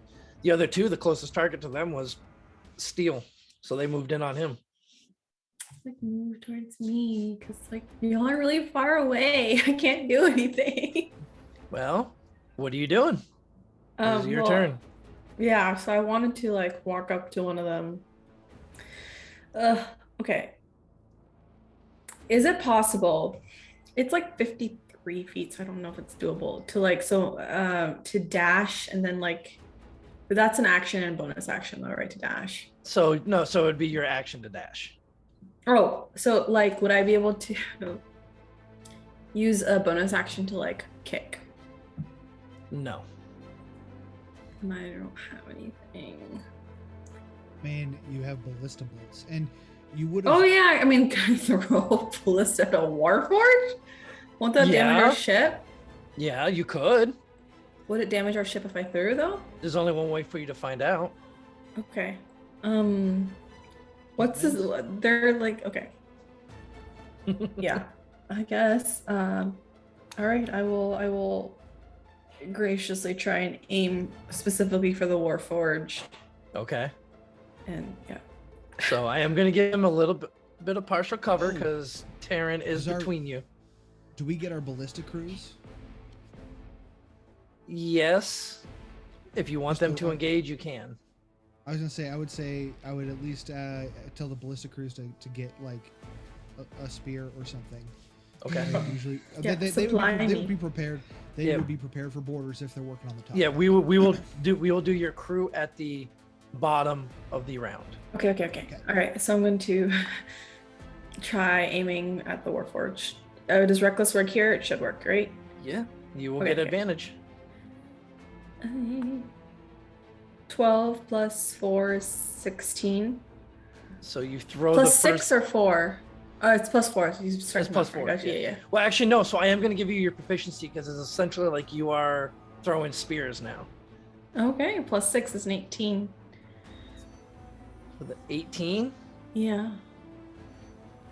So you throw it, and you see him just kind of dodge to the side, and it glances right across his chest and strikes into the deck of the ship. What's his AC? Oh man. Okay.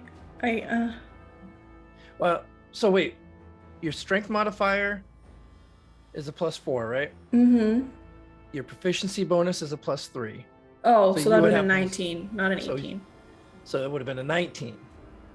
So go ahead and give me damage then, because with a 19, it strikes him right in the chest. All right, what's the roll for damage? 2d10, 3d10? 3d10.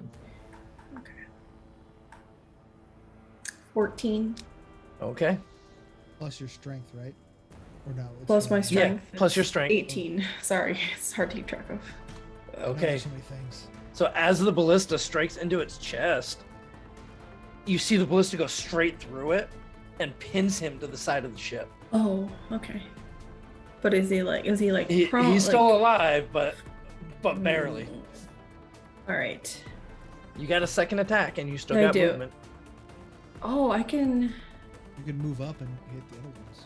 Yeah, so I'm gonna move my 40 feet next to Tyrion, Okay. and then I'm going to attack the one that's on the right side of Steel Okay. towards Yep, with another ballista. number 6. Okay. Here we As go. as you all see, just giant Echo just scooping up ballista bolts, walking around the ship. Wouldn't my movement be like? Wouldn't there be an advantage to my, or like my? Well, so does that affect your movement speed at No, all? I don't think it does. I wish it did though. Yeah. I just So- thought, yeah. Yeah. Wait. Oh, nothing. No dice. That's fine. I can't see because Steel's in the way, and I don't want to hit him. So it just kind of. Yeah. So you're a little worried about hitting steel, so your ballista this time you throw it and it goes wide, and it digs into the far side of the ship. I'm sorry. As It can be cleaned up later. Echo is now Okay. punching holes into the side of the ship or the top of the ship. All right, Ro. I guess I have to use my other abilities other than the one that I've been using. So I am going to how do I right, okay.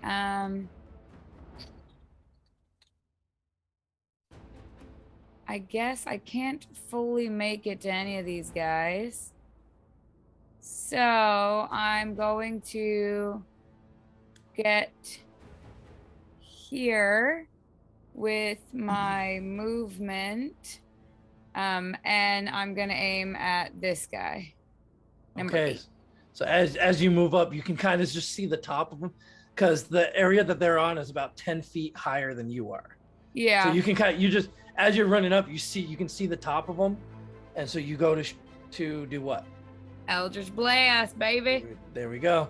All right, go ahead, give me the attack rolls. It's a 14, which is not great. Okay. I should have no, I don't have anything left to cast. Cool. Nope. 21 to hit. Okay, so the first one you shoot it right into the side of the wall, Yeah. but as you refocus and you shoot your second one out, and it just sails over the top and hits them. So 5 damage for the second one. Okay. And anyone looking gnarly? Any of us looking gnarly? Okay. Yeah, Steel definitely looks a little rough at the moment. Okay.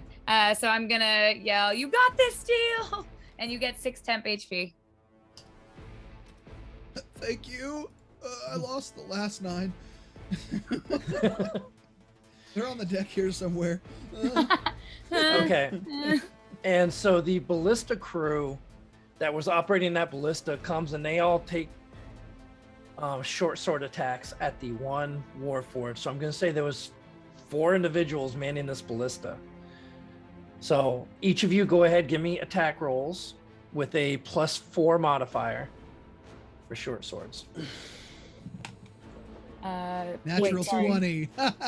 You said D20 with a +2? +4. +4. 18. Okay, so the 18 does not puncture through the armor. 19. 19 does manage to punch through the armor. Okay. We had a natural 20, and Taryn, what's the one that you had? That's the slicks. A 6. Oh, Okay, 6. yep, no. So go ahead, give me a 1d6 plus 2 for the damage on the 2 that hit, and then 2d6 plus 2 for the crit. 4. 10. Okay, so that's 14 total damage from the crew. The crew from the front side of the ballista, they're working their way back to you right now. They don't quite have the range to get to you. All right, top of the round, back up to Halceris and maneuvering of the ship. What's the maneuver we're pulling this time? Leveling out straightforward. Okay, leveling out Give us straightforward. As steady of a place to fight as we can get. Okay. Okay. All right, Steel, you're up. I am going to use my bonus action to cast Kinetic Jaunt. And I increase my speed by 10, and I am going to pick up myself and just go right over here. Do they still get opportunity attacks with that? No, so Kinetic Jaunt means that I can move through other objects. I just can't stop in their place, and I don't take attacks of opportunity. Okay. And then I'm going to take a shot at 6. Okay. For a 19 to hit. 19 hits him. Okay. That is 13 points of force damage. Okay. Second shot at 6 is I don't think that'll hit. That's a 12. Nope. So that one shoots wide. You kind of got distracted by the large echo on the other side of him. But Biscuit's gonna make a little jaunt over here as well, and he's gonna take a bite. He's also going to get an attack of opportunity. That's okay. On him. Yep. So there's going to be a 23 to hit Biscuit. That'll hit. So Biscuit will take 12 points of slashing damage. Okay. All right. And then what did he get to try to hit this one?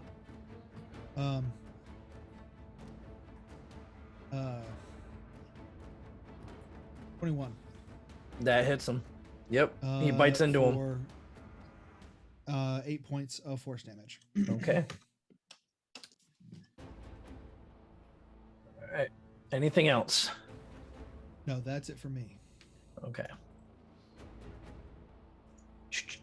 So the other ship. And actually, I think I'm gonna have Biscuit. I will have Biscuit just move right there, so he's between the two of them. Okay. So the other ship is now back in pursuit with you. It is about 60 feet behind you.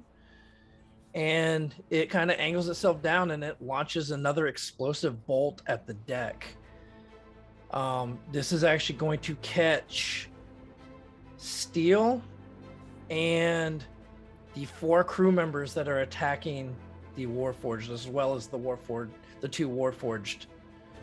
So they're going to have to make dexterity saving throws, Steel, and then I'm going to make saving throws for your crew members as well. 14.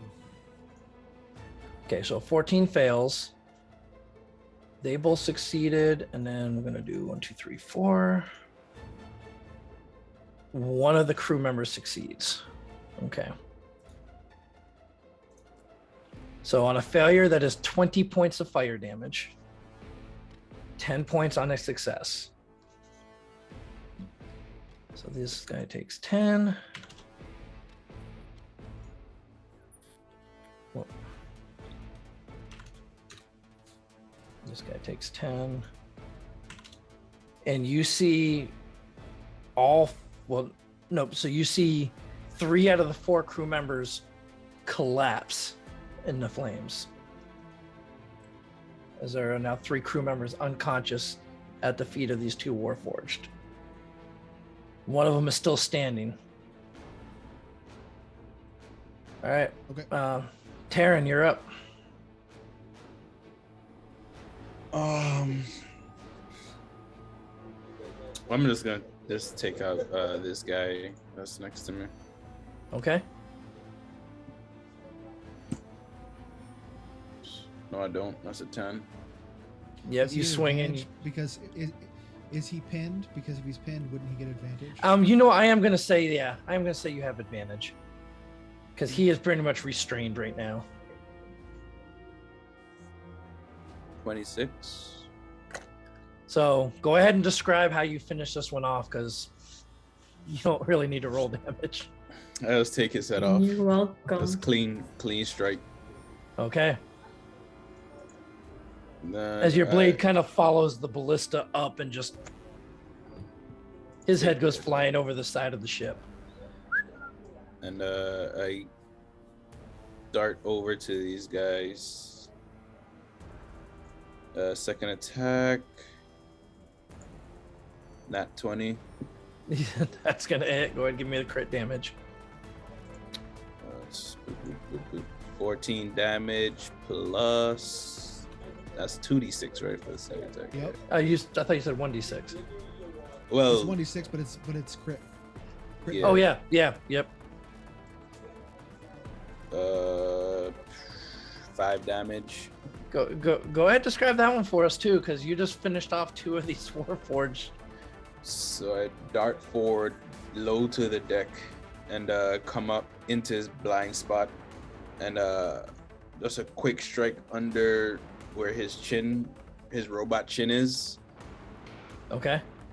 up and through the head, and the blade of the pointy parts of the Viceroy the shadows kind of just shoot out to the side and split it in 3. Yeah, Okay. Split it in 3. All right. And then anything else? The bonus action spin. If you let me have it, I'll attack this guy. Yeah. Yeah, Let's you still get have plenty of movement to get to him. Let's get it. And that is a nat 1. Let's even it out. That's Yep. a nat 1. All right. Both ends of the spectrum. The extremes. Yep. All right. Next up is the Lone Warforged that is here. Let me get down to him. All right, so he kind of looking around, sees what's going on, and then you see him almost contemplate running for a second, and then he kind of refocuses and he takes 2 swings at you, Taryn. First Come on. disadvantage. Yep. Bring it on. Oh, so the disadvantage on the first one prevented a nat 20, but it is still a 24 to hit. That hits. That's fine. I'll take it. And the second one is an 11. 11 misses. All right, so as you stab into him, he just comes right up across your chest with a slash of his sword. You take 16 points of slashing damage. Jiminy Crickets. Yeah, these guys hit hard. Yeah. All right. And that's his turn. Echo. Okay, I'm gonna walk up to. Yay, I have enough movement. I'll just like mosey on over, kind of like kick. Yep. the Warforged. You're going to kick him? Yeah. Okay. I mean, I guess kick it. I was gonna give me an unarmed stomp strike. and squish him, but give a what? Give me an unarmed strike, so it's going to be strength plus your proficiency. Oh, cool. I think I have. I mean, or you could just stab him with a ballista bolt. No, because right now you're not carrying any more ballista. You'd have to go back and grab them. So you can kick them though, for sure. I'm just gonna. Does that ability increase your actual weapons size, like the ones that you're carrying? So it adds an extra D4 of damage. It says your all the objects on you also Yeah. grow in And size, right? it adds an extra D4's worth of damage. It's just like the enlarged spell. All right, I will be doing this recklessly because I've not kicked at that size before. Yep. 18 plus 7 is 25. 23? 25. 25. Yep, totally. Yep. I know math. Yeah, oh yeah, no, you definitely hit him. So damage for a kick is going to be your strength modifier, but because you are enlarged right now, it's also go ahead and roll a D4. D4. Yep. Okay, just an FYI, my punch is a D6. Oh, it is. Yeah. Yeah, her unarmed strike is a D6. Okay, so roll a D6 and a D4 then, plus your strength modifier. 1D4, 1D6. That's right. I forgot you're special.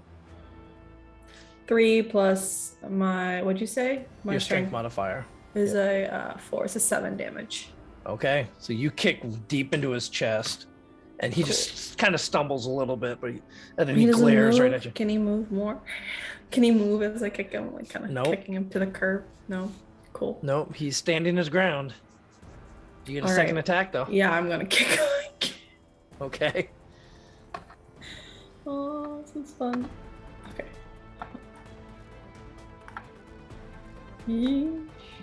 15 plus 4 is 19. Oh, plus 7. Yeah, sorry. plus 7, yeah. Okay, so, yeah, sorry. 22. 22. Yep, you hit him again. Okay, and then 1d4, 1d6. Plus 4 is 9 damage. Okay. And do I get my bonus attack to kick again? Yes, this time I will let you. Yay.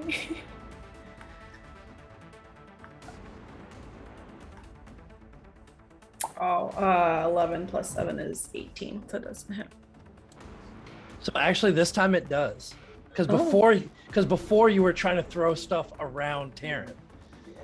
Oh, okay. So Oh, yeah, they- cool. So they had partial cover before. Now they don't. So yes, you hit them. Ugh, 2 plus 4 is 6 damage. Okay. Hey, every little bit of damage counts, right? All right. So it's like, you know how you kick a wall and you're just like, when you're angry, you're just like kicking. Yeah, that's Yep. what goes on here. It's like, Okay, Ro, what you got for us? Yeah, wow, it's so weird that I have all the same things as usual. So that's 20 feet. And that's, yeah. All right, I'm gonna come here. And I am going to act like a fighter. Okay. So weird. So I'm gonna whip out my rapier. And that is an 18 to hit. 18. You pierce right into him. Good. That's 6 damage, but it's fine. I'm Okay. going to attack again. 21 to hit, That's gonna hit. and that's 12 damage. Okay. As Ro, feeling the surge of energy with all her Eldritch Blast, just comes running up, says, I haven't stabbed anything for a while, and just pokes into him twice. Heck yeah. All right. Ooh, it feels good. Yeah, he's struggling right now. He's hurting real bad. Oh, I bonus action. Don't have my whip out. Never mind. Okay. All right. Crew members, you got 5 of them. Oh, yes. I would say that during our maneuvers, Halceris would call them back to their posts Okay. because we are being fired upon again. Yep. All right. So, problem is the ballista to the rear now only has 1 crew member. Yeah. Yep. And I got to make 3 death saving throws for those 3 crew members. Okay.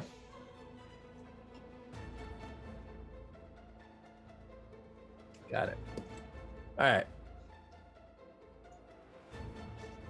So right now the rear ballista cannot be fired because it is short a person. Yeah, we're getting there. Yep. Okay, maneuvers time. What are you guys doing with the ship? Coming about facing the our right side, facing forward towards it, so we can get 2 ballista bolt shots at the ship. Okay. So as you go to so first you've done this whole barrel roll dive maneuver twice, and now you drift into a side skid almost, bringing the ship around. I need 2 people. Go ahead, give me ballista shots at this remaining ship that's trailing you. I'll take one. Do. Okay, go for it. Yep. So D20 plus 6. Okay. 12. Dirty 20. All right. The 12 misses, as the crew that's down below deck wasn't quite expecting what was going on, but they thought they had a shot and they shot wide. However, the ship, the ballista to the front, was ready to go, fired, and they hit into the ship. Go ahead, give me 3d10 damage.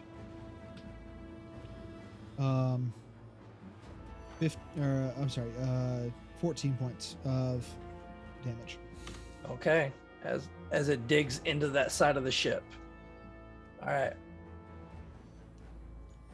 Next up is you, Steel. So that ship is currently about 40 feet behind you guys. He seems pretty handily taken care of. What would it take for me to put a berry in a person's mouth? Action. Like a whole action to do that? Yeah. So it's just like with a potion where for you to take it yourself would be a bonus action, but to give it to somebody else would be an action. Sure. I'm just trying. What I want to do is try not to let any of these dudes die, and I have good berries in my pocket. So I was hoping to just drop a good berry in each of their mouths and let it do its thing. Since I don't have to quaff anything, I was hoping I could get maybe at least 2 of them in a round. Otherwise, we might lose one. Okay. You know what? With that, I will say you can get 2 of them. Okay, I will grab 2 good berries and just kneel down next to the downed crew members, and I'm just gonna pop a berry in each of their mouths. Okay, let me look at something here real quick.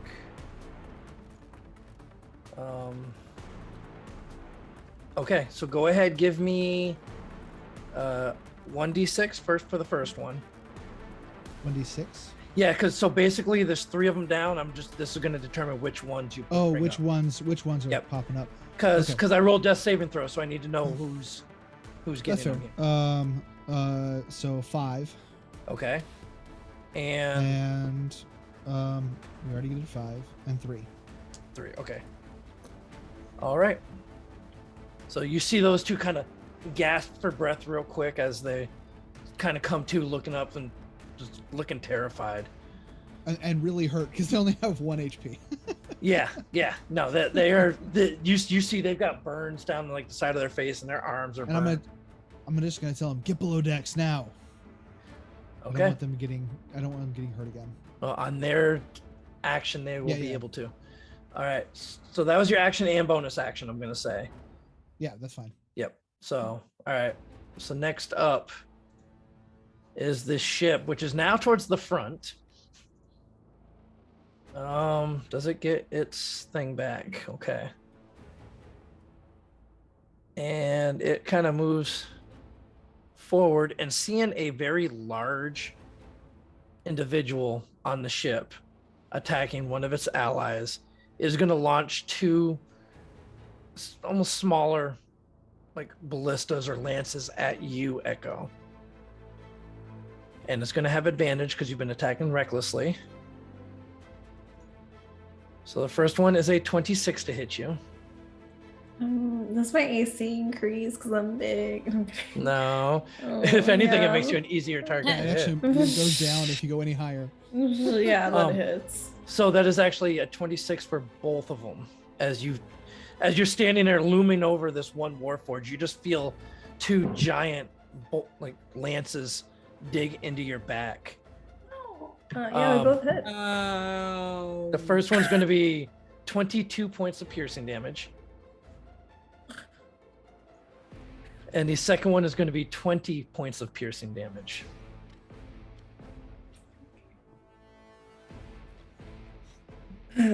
Yeah. Cool. Okay. Taryn, you're up. Feel attacked. Just saying. Literally. You were, actually. All right, Taryn, what you got for us? I'm just gonna finish attacking this guy, take him out, and try to get those guys out of here. Okay. Yeah, I'm gonna attack him and take him out. Well, actually, Ro and Echo are there, so I don't have to worry about them. How much people did Steel get up? 2 out of the 3. 2 out of 3. I'll just first level cure wounds on the third one. Okay. How much healing does he get? 7. Okay. Anything else? That's my that was my full action, right? Yep. Bonus action, disengage. And just move back. Okay. All right. Next up is the Warforged. Looking extremely panicked this time. Well, actually, let me make a roll on it. Let's see. Yeah, no, he is going to try to save himself. And so he goes to attempt to go and run and jump off the side of the ship. I need, so Biscuit, Echo, and Ro all get opportunity attacks on this guy. Heck yeah. And Sentinel, right? Yeah, and For Sentinel Echo? from Echo, yeah. So it's 2 attacks? No, you get one Well, attack, no. but if you hit him, He can't go anywhere. his speed is reduced to 0. Okay. Here we go, I here we go. accidentally rolled damage before I rolled to hit, but to hit is Okay. 24. Okay, so Reckless. Ooh. 14 plus 7 is 21. so you I both also hit got a him. 24. 11 For damage for Biscuit. me. Okay. How much damage, Echo? Oh. So you also get to add an extra D4 to your damage. Don't love forget. it. Oh wow, that's pathetic. It's a 3 plus what? 4 is 7. So But you stun him. His Yeah. speed is 0. no, but so she rolls 2d4 and a d6 and gets a 1 on all 3 of the dice. It's bad, That- but it does. That something good hurts. But regardless. yes, no, it does something good. Can't So- win 'em all. And Biscuit got a 10. Or no, I was what was that thing? Yeah, 10 damage. Okay. So as he goes to run, Biscuit reaches out, grabs his leg, just as Rose comes right up under his chin with the rapier, and Echo just rips the insides of him apart. Hell yeah. Wait, didn't Steel need some of this? No, maybe. it's fine. I might be able to. I'll I know I'll how- look I at know how like to halfway. I'm like, oh wait, you needed this. Yeah. Here. We've got a few of them. Maybe I can scavenge some pieces. It's okay. It's Okay. okay. All right. As that Warforged has been torn apart, all you got left now is this one ship flying around you. Echo, what are you doing? Okay, how far is okay, so I'm going to walk towards the edge of the ship and then take a ballista and Okay, I'll say because you were up by the other ballista, you could grab a couple of them while you were there. oh yeah. Oh, I could have just done that, right? Whatever. Yeah, I mean, because you're throwing the ballista, you can throw them from back there. True, I just thought it was Yeah, no, better. no. So you bend down, you pick up 2 ballista, and you just stalk towards this thing. Yeah, that. So, all right, first one. Here we go. If sentient ballista could be scaled. Oh, that was supposed to be it reckless. should Like be. all of them are Yep, reckless. yep. so I don't No, care.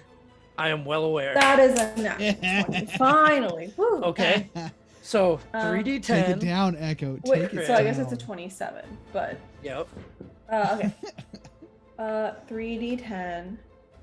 So it's actually technically 6d10. Yeah. So many clicks. I'm loving it. Oh man, that's a 25. Plus your your strength. strength modifier. It's 29 plus my So- not proficiency.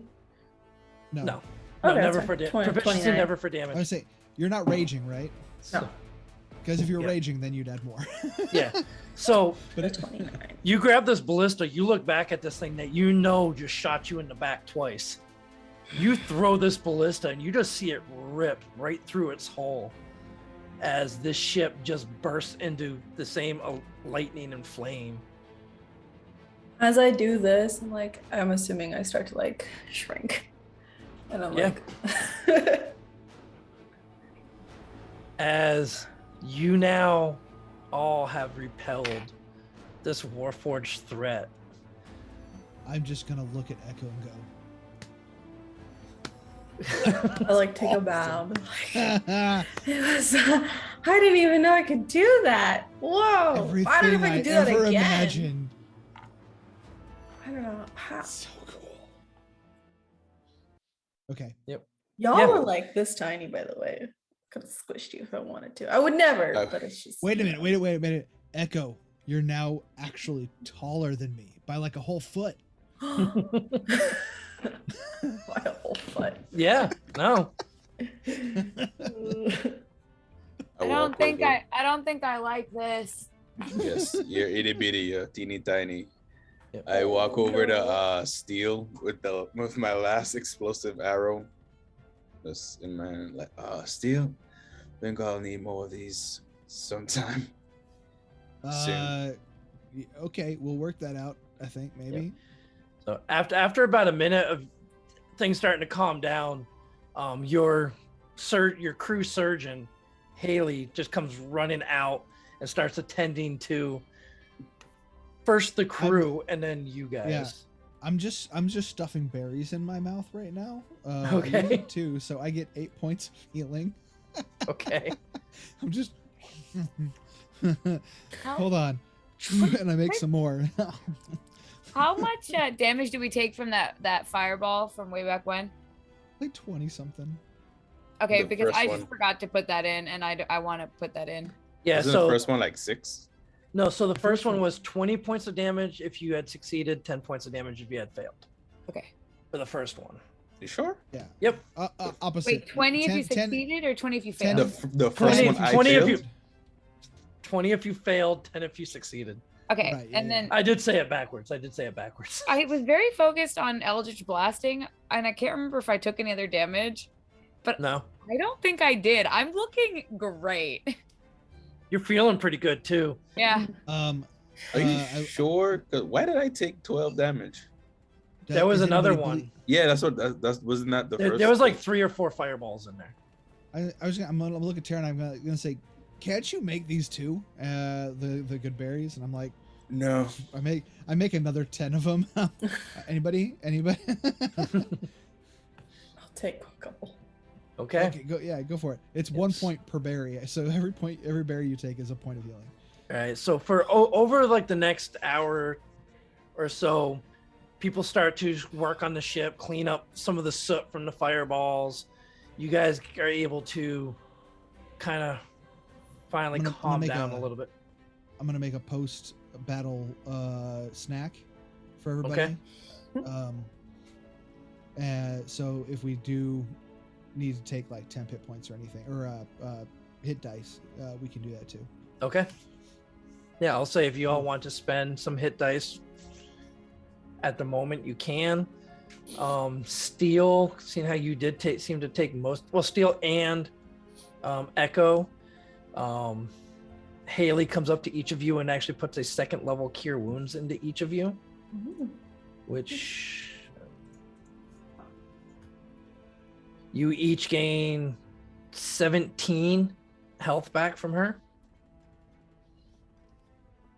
I'm almost As you good. two, as the I two of probably- you seem to have taken most of the damage. Oh, tingles. Thank you, Haley. You're most certainly welcome. Don't know what happened to you there, but I can always check you out later if you want. I don't know what happened either. I don't, but it Um, didn't feel like bad. It felt kind of cool. hmm. So I make I don't know. while Steel's making an after battle snack, I'm making an after action report. Oh, I'm also gonna spend a couple 'Cause- charges of mending on Biscuit. On Biscuit. Yeah. Okay. Because there's some things that the crew needs to work on, and I'll look into that as we Okay. go along. You're gonna like coach them like after a bad game. You're like, that was terrible. Yeah, I was gonna say maybe not in those words, but I remember this Terran I'm playing, so yeah, definitely. One fireball. That's all it took to just take you 3 out, huh? This one, that's unacceptable if you're gonna be on this crew. Don't. Yeah. Oh, Taryn, leave him alone. What are you doing? No. You 3. They are Hey, I'm gunners. That is their job. I'm the captain. Yeah. I'm the captain, and I say, shut up, Taryn. The captain has spoken, so I suppose for now, I'll shut up. You don't ever piss off your gunners. I'm telling you. You guys did really great. Like, so good. Epic teamwork. Love Nobody it. fell off the ship. Thanks for having our backs. Keep it up. We were doing great until we weren't. Ro, So Yeah. I'm gonna have you make a persuasion roll for me, please. Oh, God. I'm trying so Persuasion. hard. Can I help? Can I help? I'm like, I'm being her hype man right now. Okay. True. Right? Yeah. Yeah. Okay. I'm gonna roll advantage, right? Yep. Oh, thank God, that's a 21. Okay. The crowd seems to kind of cheer along with you. Like, yeah. They're all getting excited. Woo! Extra ration of grog tonight. So some of them kind of giving Yeah. Karen the side eye. Acceptable. I just look at Roy like you don't reward mediocrity. No, you And do reward living, You're surviving. me, so I'm not gonna reward that either. All right. So I'm now gonna walk over to the steering, or whatever. Yeah, I'm gonna walk over into the room there and be like, so be honest with me. How many times did you shit yourself? So as you walk into the pilot's nest, you look and you see Lorraine is currently sitting there piloting the ship. And you look over in the corner and you see how Sarah's just in the corner, sweat dripping down from his head. He just looks up at you and he just shakes his head. I put a hand out and I'm gonna offer him a hand up. And Yeah, he I'm gonna grabs say, it. I think it's time that we speak the magic word to the jug. It's whiskey time. Ugh. I'm with you. I'm with you. And the rest of your day goes, especially compared to how your day started, goes by pretty calm.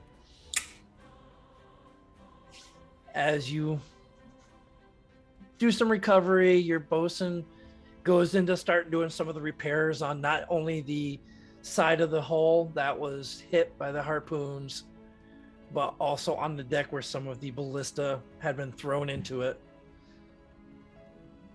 and starts working on mostly superficial damage. You just have one bit up on the side that really is going to take a little bit of extra work. But you all proceed forward more throughout the day as night now begins to fall. What do you all plan on doing for the evening? I make the largest, most extravagant meal I can without wasting too much food. Okay. So we're gonna have a full crew party. Everybody's gonna have a full stomach tonight, and Okay. probably more than their share of whiskey or rum, whatever it is we have on ship. Okay. Nom, nom, nom, nom. If you all have a grand celebration that evening. And as Halceris does spend some of the time too to go and check on the individuals that were injured from your crew as well, and they all they're recovering from some burns, and with some magical means it might take them a day or two to fully recover, but they do seem to be in good spirits. Some of the other crew members offer to bring some of the food to them while they're currently resting from their injuries. And you all have a nice celebration, having survived your first aerial combat with nobody going over the side and pulling some very interesting maneuvers. I'm going to also ask any crewmen that aren't otherwise occupied, like, to go grab all of the Warforged bodies and to take them to my study. Okay. Yeah. So there was There should have been three. Yep. You have 3 of these Warforged that have currently been brought down to your workshop. Sweet. 2 of them mostly intact. One of them with kind of a nice little hole through its chest where the ballista had hit. The other one partially torn apart, but still kind of intact. And one fairly well intact.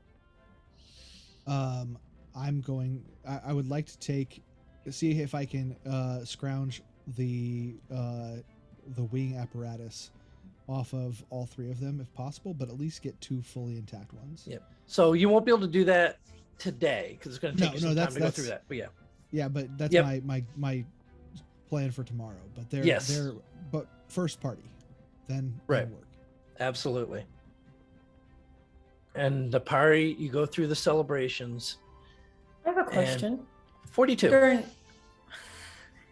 That's our session number. Yep. Episode number 42. Did we come up with a name for the ship? You have not yet.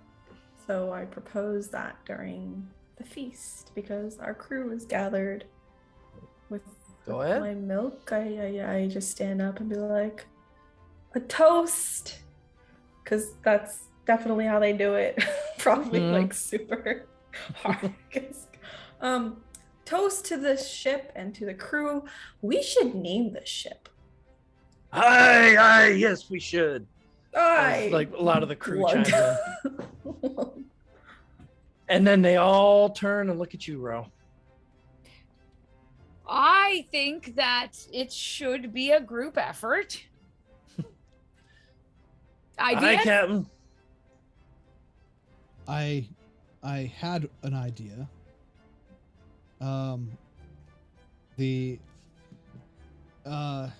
Given some of our past, I thought Sigma Draconis would be a good name. Ooh, and the whole crowd goes, ooh. Ooh. What language is that? It's an ancient tongue, but it is a name for one of the brightest stars you can see right now. And I lean into Rona like, I think you have to say all in favor. All in favor? Aye! Hey. God, oh, cool. We named our ship. Okay. Let me try this toast again. to the crew of Sigma Draconis. And they all just lift up their glasses and Cheers. cheer. And you hear them echo the name of the ship back. Echo. Sorry. No, and the party goes on into the wee hours of the morning. As some of the crew members are still going about doing their normal duties, they still stop by from time to time to grab a drink, grab some food. Do you all plan on grabbing some rest this evening? I mean, what time is it? It's So at this point, the sun has gone down. You see one of the moons bright in the sky. And you look up and you see the Sybaris belt, the glowing shards of Sybaris himself crossing the night sky.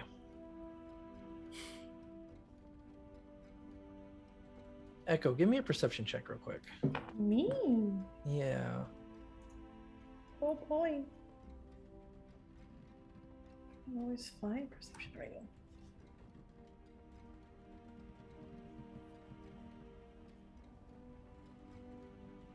An 11. With an 11, you're looking up at the sky and you see a twinkle come from the belt, the Sybaris belt. Just kind of like a little twinkle, and then it kind of goes away. Does anyone else catch it, or is it just me?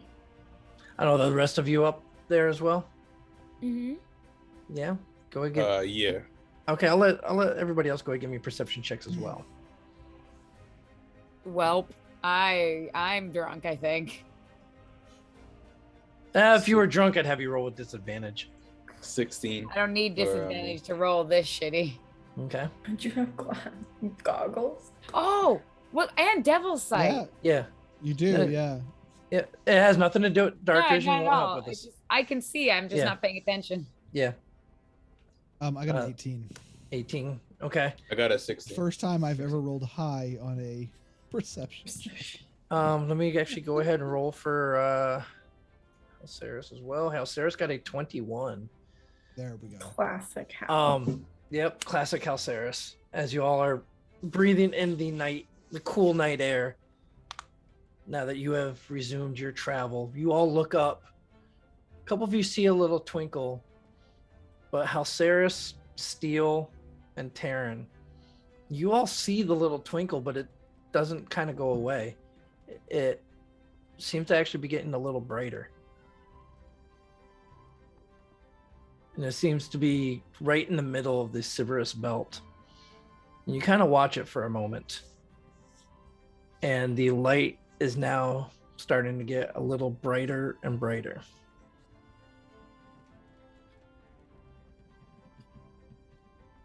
Does it look like something's falling? Go ahead, give me a intelligence check. Hey, I know this. Straight intelligence. Straight Yeah. intelligence. Okay. Then that is a. I'm going to say you can do either intelligence or history. Then that would make it a. It doesn't 24. even matter. No, it doesn't matter because I just 15. Nope. Okay. Yeah, 21. Okay, so 21, and Halceris got a 20 on it. This seems very familiar to something. You kind of think back long time ago, several months in fact, while you were out on the Breland Plains. This looks very similar to something that happened to you back then, when a large chunk from the Sybaris belt fell to Eberron nearby you.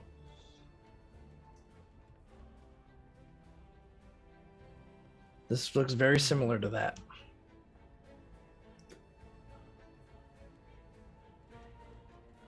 Do we get a trajectory idea of like where it might be falling? So at the moment, you can't really tell at first. And then you're watching for a few minutes. And then at this point, Halceris kind of points it out so all of you see it now. It almost, you can't really see a trajectory, as if it's almost coming straight at you. Okay.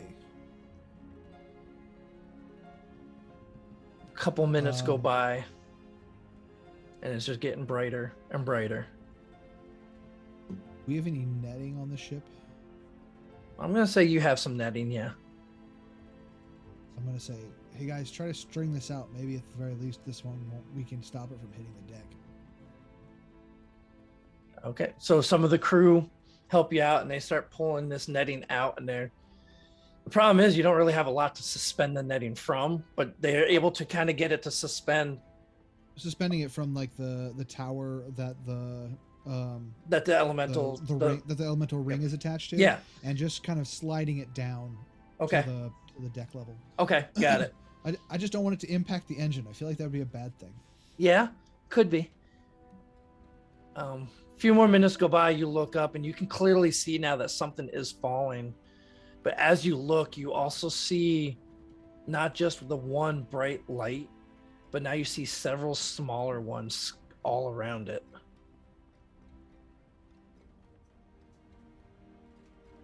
And then a few more minutes go by, and one of them you see just kind of flies right down by your ship in a small ball of fire, as you seem to have found yourself in the middle of a meteor shower. God, I want them all. Captain, what do we do? Catch everything you can. It's on fire. With water buckets. How about we get out and then Okay, fine. We can find them on ground. Fine, shinies later. All right, yeah, get out of the death storm. Okay, so at this point, you now start to see these small little balls of fire come flying out of the sky. Is what we're going to do is we're going to do a series of skill checks. So I need each one of you to tell me what you are going to do to try to help prevent your ship from taking damage from this. So we'll just go around. Halceris is going to attempt to maneuver the ship to avoid taking any hits. We'll start with you, Echo. What do you want to do? Do we have any like any empty crates or something that I can like place around to where I estimate it will hit? So instead of hitting the ship, it hits the crate. Okay. Yeah, no, absolutely. Go ahead, give me, I will say, an athletics check to see if you can move the crates quick enough to get to do that. 17. All right, so with the 17, you see one of them coming down. You grab this. You actually end up grabbing a barrel that just is full of water. You stick it right where you think it's about to land, and the little meteor kind of strikes right into the barrel. And it's as it hits the water, you just hear the sizzle and steam just rises from it, and it doesn't go through the bottom of the barrel. Oh. Are there more barrels like that? Because that would be a great idea. Well, so that is one success. Mm. So, Halceris, I'm going to go ahead and roll his real quick as well. So Halceris is able to dodge and move, so he gets a success as well. What are you doing, Ro? I mean, I the only thing I can think of doing with projectiles flying at us is trying to blast anything that gets close to us, at least off course. Okay. So anything that looks like it's coming straight towards the ship, I try and Eldritch Blast it away. Okay, so go ahead, give me. Let me look at your character sheet real quick. When am I gonna have you roll for this? I'm just gonna have you do straight 2 attack rolls. Fine. 17 and 20. Oh, nat 20. Okay, so you're able to. You kind of anticipate, and you see, because you just had practice knocking these harpoons out of the sky. You're able to shoot like 4 or 5 of them out that are going to hit the deck. That is one more success. Taryn, what are you doing? Well, Rose stole my idea. I was just gonna shoot them out the sky, or at least try to put them, try to slow the momentum. Okay. So yeah, just basically try and shoot them out the sky. Okay. Regular arrows. Yeah, I'm not gonna waste my that last explosive arrow for this. Okay, go ahead and give me 2 attack rolls. 14 and a 22. Okay, so you're able to. You're shooting arrows upward at falling objects, and you see the first arrow shoot out, and it just gets swallowed by the one little meteor shard. And the second one, you catch the same one, and it kind of ricochets it off to the side. But 2 more meteors do come and strike the deck of your ship. Let's see. So that is going to be. As it impacts the ship, and it just leaves this large charred spot on the deck of your ship as your ship takes a little bit more damage. But luckily, nobody was hurt. So that was kind of a partial success. Steel, what are you doing? I'm going to use my cantrip dad powers to cast Frostbite across the deck and the makeshift net that we put up. Okay. Just to try to prevent the crystals from burning through the deck once they land. Okay. I am going to have you go ahead and roll Arcana for me.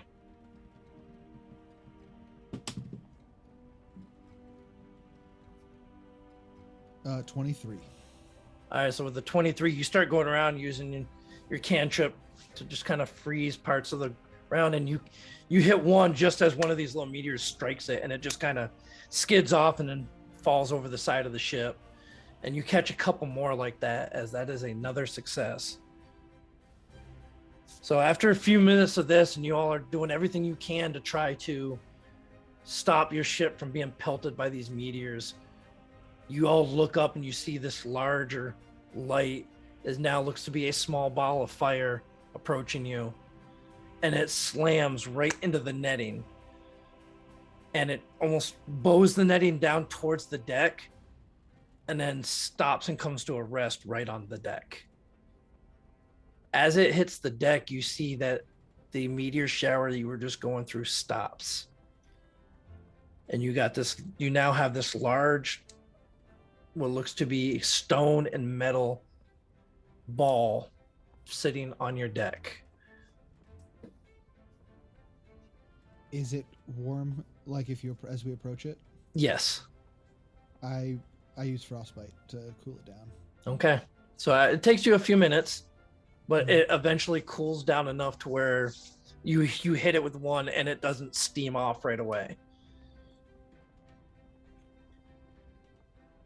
Or the spell I meant to say was Ray of Frost, but yeah, I guess, but either one's the same. They're the same thing. Yeah. No, I knew what you were. I knew what you were doing. Correct. Yep. Because you did it before, when you guys found the old one. When you found the first one of these that fell before, you used the same spell to cool it down. Yeah, that was my I was like, I know this works. Yep. All right, and now you just see this little ball of ore sitting there in the netting, and you see a lot of your crew are slowly starting to creep towards it or looking around the different objects trying to see what it is. What are you doing? I will inspect it, see if it's like the other one where it has crystals. Are you gonna touch it, or do you want to like poke it with something? See if it reacts. I mean, I'm investigating. I'm not touching yet. I'm just trying to see if it's anything like the one we saw before. I take a dagger and I just poke.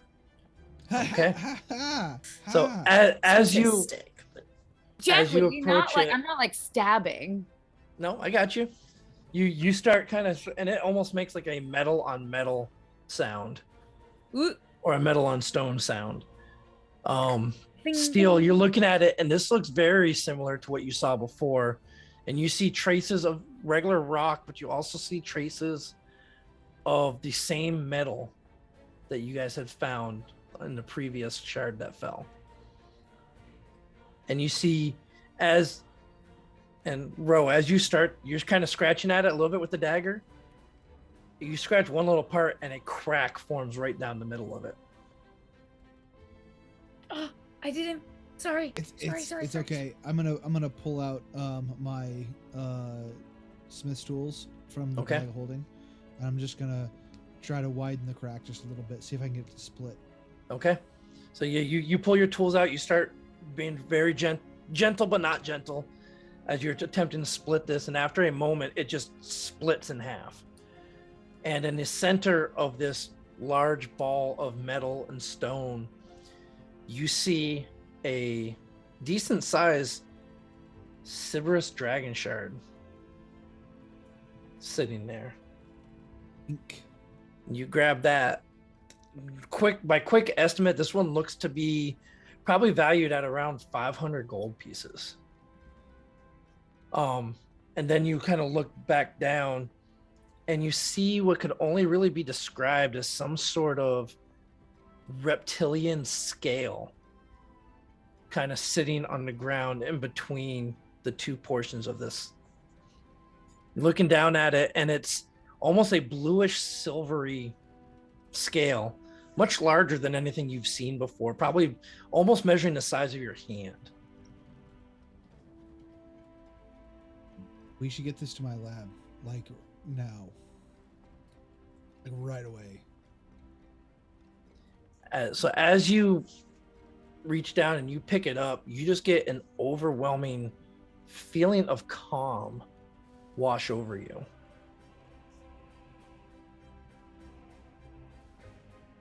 And then you proceed down to your lab. Halceris comes out as well, having given the reins of the ship back up again.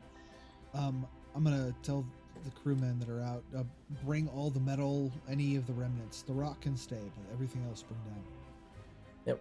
And they slowly start to gather everything. And you actually do get a whole bunch of smaller pieces of this ore, this metallic ore, from a few barrels that Echo had moved around and managed to capture some of these things with.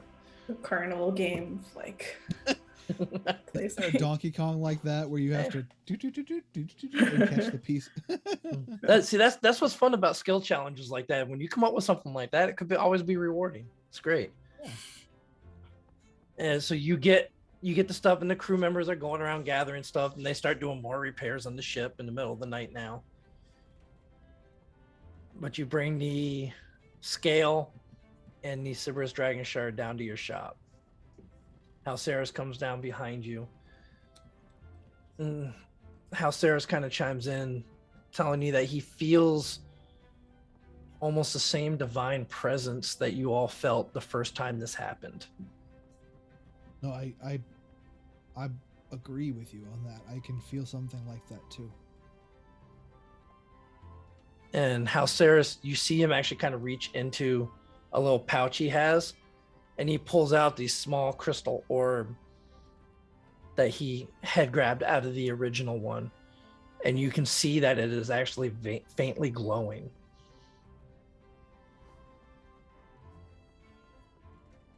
The size of the crack on the side of it, is it a crack or is it like just like an imperfection? On what? On his okay.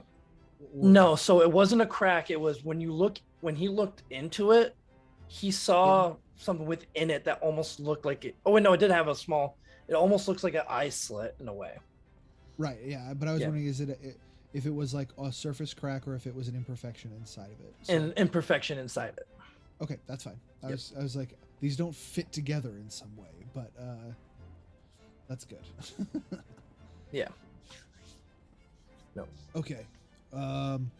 Well then, perhaps tomorrow, after we've slept off some of the booze, we should do a little investigating. Yep, I agree. As Halceras tucks away his little crystal, and you all do what now? I'm going to tuck the dragon shard into an inside pocket and then go straight to the cabin that we've retrofitted. Okay. And fall asleep. So what are you doing with the scale? It's in my pocket. Okay, so you're keeping that in your pocket as well. Okay.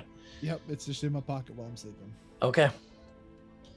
Are the rest of you all going to sleep as well? No. Well, you don't sleep, I know. No, I mean, no. I was something I wanted to set the precedence for. Okay. So what? As your fellow party members all go and lay down for the evening, what are you doing, Taryn? I want to spend the first 2 hours after everyone goes to sleep. While we're on the ship, moving on from this point forward, the first 2 hours after everyone goes to sleep, I'm gonna use the first hour to basically check the ship, make rounds. Okay. What are you checking for? Anything? Just it's a general check, just to make sure everything's in order. Everything's tight. Everything's no stowaways. Yeah, no stowaways. just general check, making sure everything's fine. And whenever the 2 hours before everyone wakes up, the same thing. So the first hour is just checking the ship, making sure everything's fine, everything's okay, and then the last hour is just the Tai Chi meditation. Yeah, so that's just moving forward. That's what I want. So for this evening, go ahead, give me an investigation check. Investigation, 22. Okay, so with a 22, you're going around and everything does seem to be pretty much in order. Things are a little abnormal from what you can understand, but mainly because you guys did have a fight, then you had a party and all that, and then a meteor shower. People are a little unnerved. And while you're kind of walking by some of the crew, you do hear a little bit of grumbling about some of them saying that this is not what I signed up for. I thought this was going to be a nice and easy job, blah, blah, blah. Like stuff like that. They're just some grumbling within the crew, having only been in Airborne for 2 days, and you're already going through a world of stuff. I'm gonna, when I hear some of the grumbling, I'll just Well, so you're sleeping I'm right now. asleep. This is while Taryn's doing. Okay, Yeah. I wasn't Dreaming about that it. before. No, it's not. Yeah. So this is while Taryn is doing his little walk around. Got it. I'm asleep. Yep. Also, another point of something to point out. I doubt anyone can see me, so there's that. Oh, give me a stealth check as well to see. Well, how bright is the ship at night? I mean, there's some areas that are bright. There's some areas that are low light, which they wouldn't be able to see you in those. Yeah, the top deck is always lit by the ring. Well, the ring, yeah, I understand the top deck, but Yeah. I mean, like, Yeah. lower decks, how Yep. bright is it? Because dim or stealth check is a 12. Okay. So, I mean, some of them see you walking around, but most of them don't, because you have your Gloomstalker abilities to blend into the shadows and be almost invisible in very low light. Yeah, most of them don't see you. Now, on the upper decks, you're really not trying to hide yourself too much, but all right. And then you go ahead and go into your meditation for the evening. As the next dawn rises, the crew gets up, goes back to their stuff. If you have moved another day closer to Sharn, Ro, when you wake up, you do feel that little bit of nervous panic starting to hit your gut as you know you are now another day closer to returning home. That is where we're going to go ahead and call it an evening. I want to add something. Just as the music fades and the show's coming to a close, and just, Ro, I think we should have a talk. And then to be continued shows up on the screen. How dare you play with my anxiety? So we will get into that conversation and the rest of this journey, returning back to where it all began next week. Before we go ahead and take off for the evening and raid a friend, however, we got a few reminders for everyone. If you're enjoying watching our show, don't forget to check out our friends at the Mists every Tuesday at 10 p.m. Eastern. With their ship breached and chained to their floating prison of souls, the Mistwalkers must choose exactly how attached to their flesh and bones they truly are. And also be sure to catch Durlag's Legacy returning on Saturday, April 30th at 12 noon EST as part of our RPG short shots running all month. And if you like this show or any of the others and want to catch up, you can go over to the YouTube channel right now, hit that subscribe button, and take a look at all the wonderful shows that we've had in the past, all 41 previous episodes of this wonderful show, as well as all the other great shows we've put on. So leave a like, leave a comment, and just help future adventurers find their way over to the tavern. Thanks. All right, daters, make sure to visit 1985games.com and check out their mystery dice packs and other great tools for your games. And if you use our special show code DirtyD's1985, all one word, no spaces, you can get a 10% discount on your purchases. Plus, if you have a thing for dice, be sure to check out their newest Kickstarter for the Sharp Edge VHS dice sets. I don't know if y'all noticed, but someone was a little bit larger on the map than normal. A huge thank you to Shard Tabletop for sponsoring the show. They clearly have a great interface and very convenient interface for us to use. It's been really helpful. VTT, really convenient VTT for us to use. Please go to link in chat to check it out yourself and use code TGTShard20 to get your 20% discount on your DM Pro and other subscriptions. And with that, we're going to call it an evening on this moment of respite. We will see you all next week. Stay dirty, everyone. Bye.